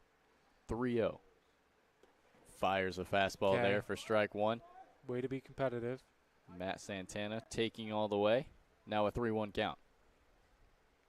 Bomb. 3-1 pitch from Wyatt Warrow. Oh. This one chopped back out of play, and it's a full count with no outs. Please don't strike out here. That is the last thing that the Corndogs need right now. Still got a decent chance coming up.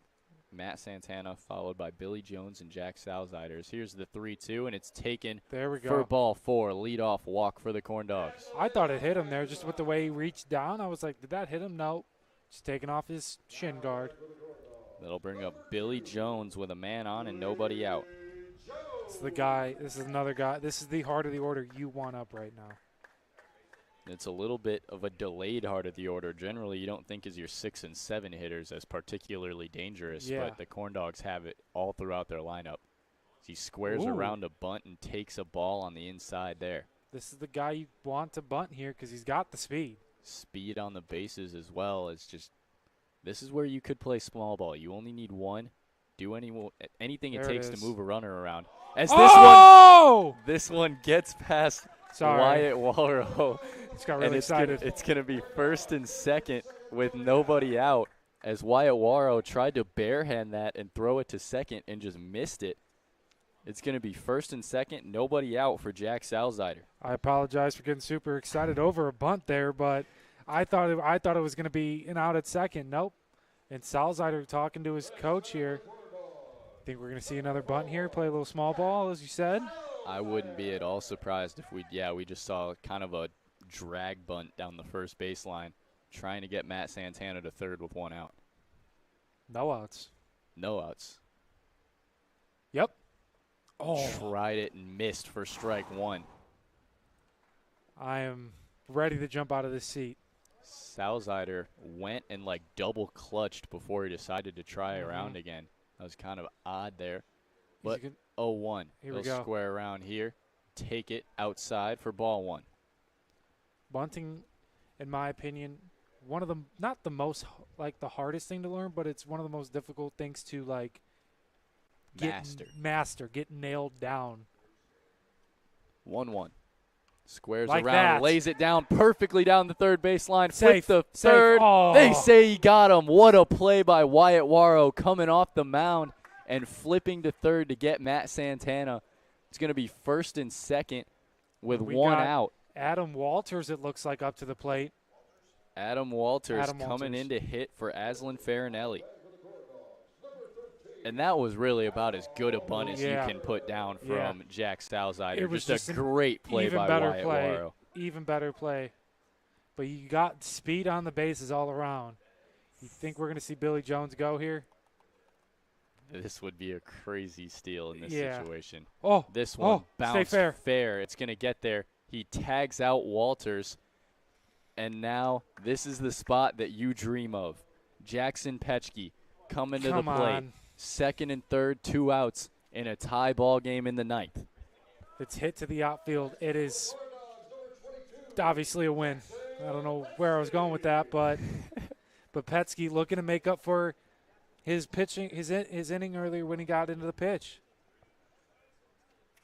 Wyatt Waro looking to close the door in the ninth and send this one to the extras. Let's walk it off on Cornelius' birthday. 0-0 pitch taken low for ball one. Kind of forgot about that for a second, and then it just popped in the brain. A lot has gone on since the Cornelius birthday party. Yeah, a lot. 1-0 pitch to Jackson Petchke. He takes the curveball on the outer half for strike one. That was a really nice pitch. 1-1 now. Pitch from Wyatt Waro. He takes it. Oh, what a pitch. Beautiful Broke pitch. off the curveball right at the body of Jackson Petchke for strike two. Petchke did not like the call, and you could see the look on his face. Wyatt Waro, one pitch away from getting out of this. He goes to it again. Defensive swing from Petchke. He rips it foul down the right field line to stay alive, and we're going to see another 1-2. All these Corndog fans are on the edge of their seats right now. 1 ball, 2 strikes. Pitch from Waro. This one up the middle. Fielded by Jackson Springs. He bobbles it, and that's going to be a Corndogs winner on the ground ball up the middle from Jackson Petchke. Not exactly the way that you like to see it, but that's a winner for the Corndogs. Made Jackson Springs run for it, and he couldn't quite get there. And that is going to be a thriller of a win for the Lake County Corndogs over the Lombard Orioles. They take it 7-6, taking it all the way to the ninth. You've been listening to the Lake County Corndogs on Jet TV and Region Sports Network. Good night.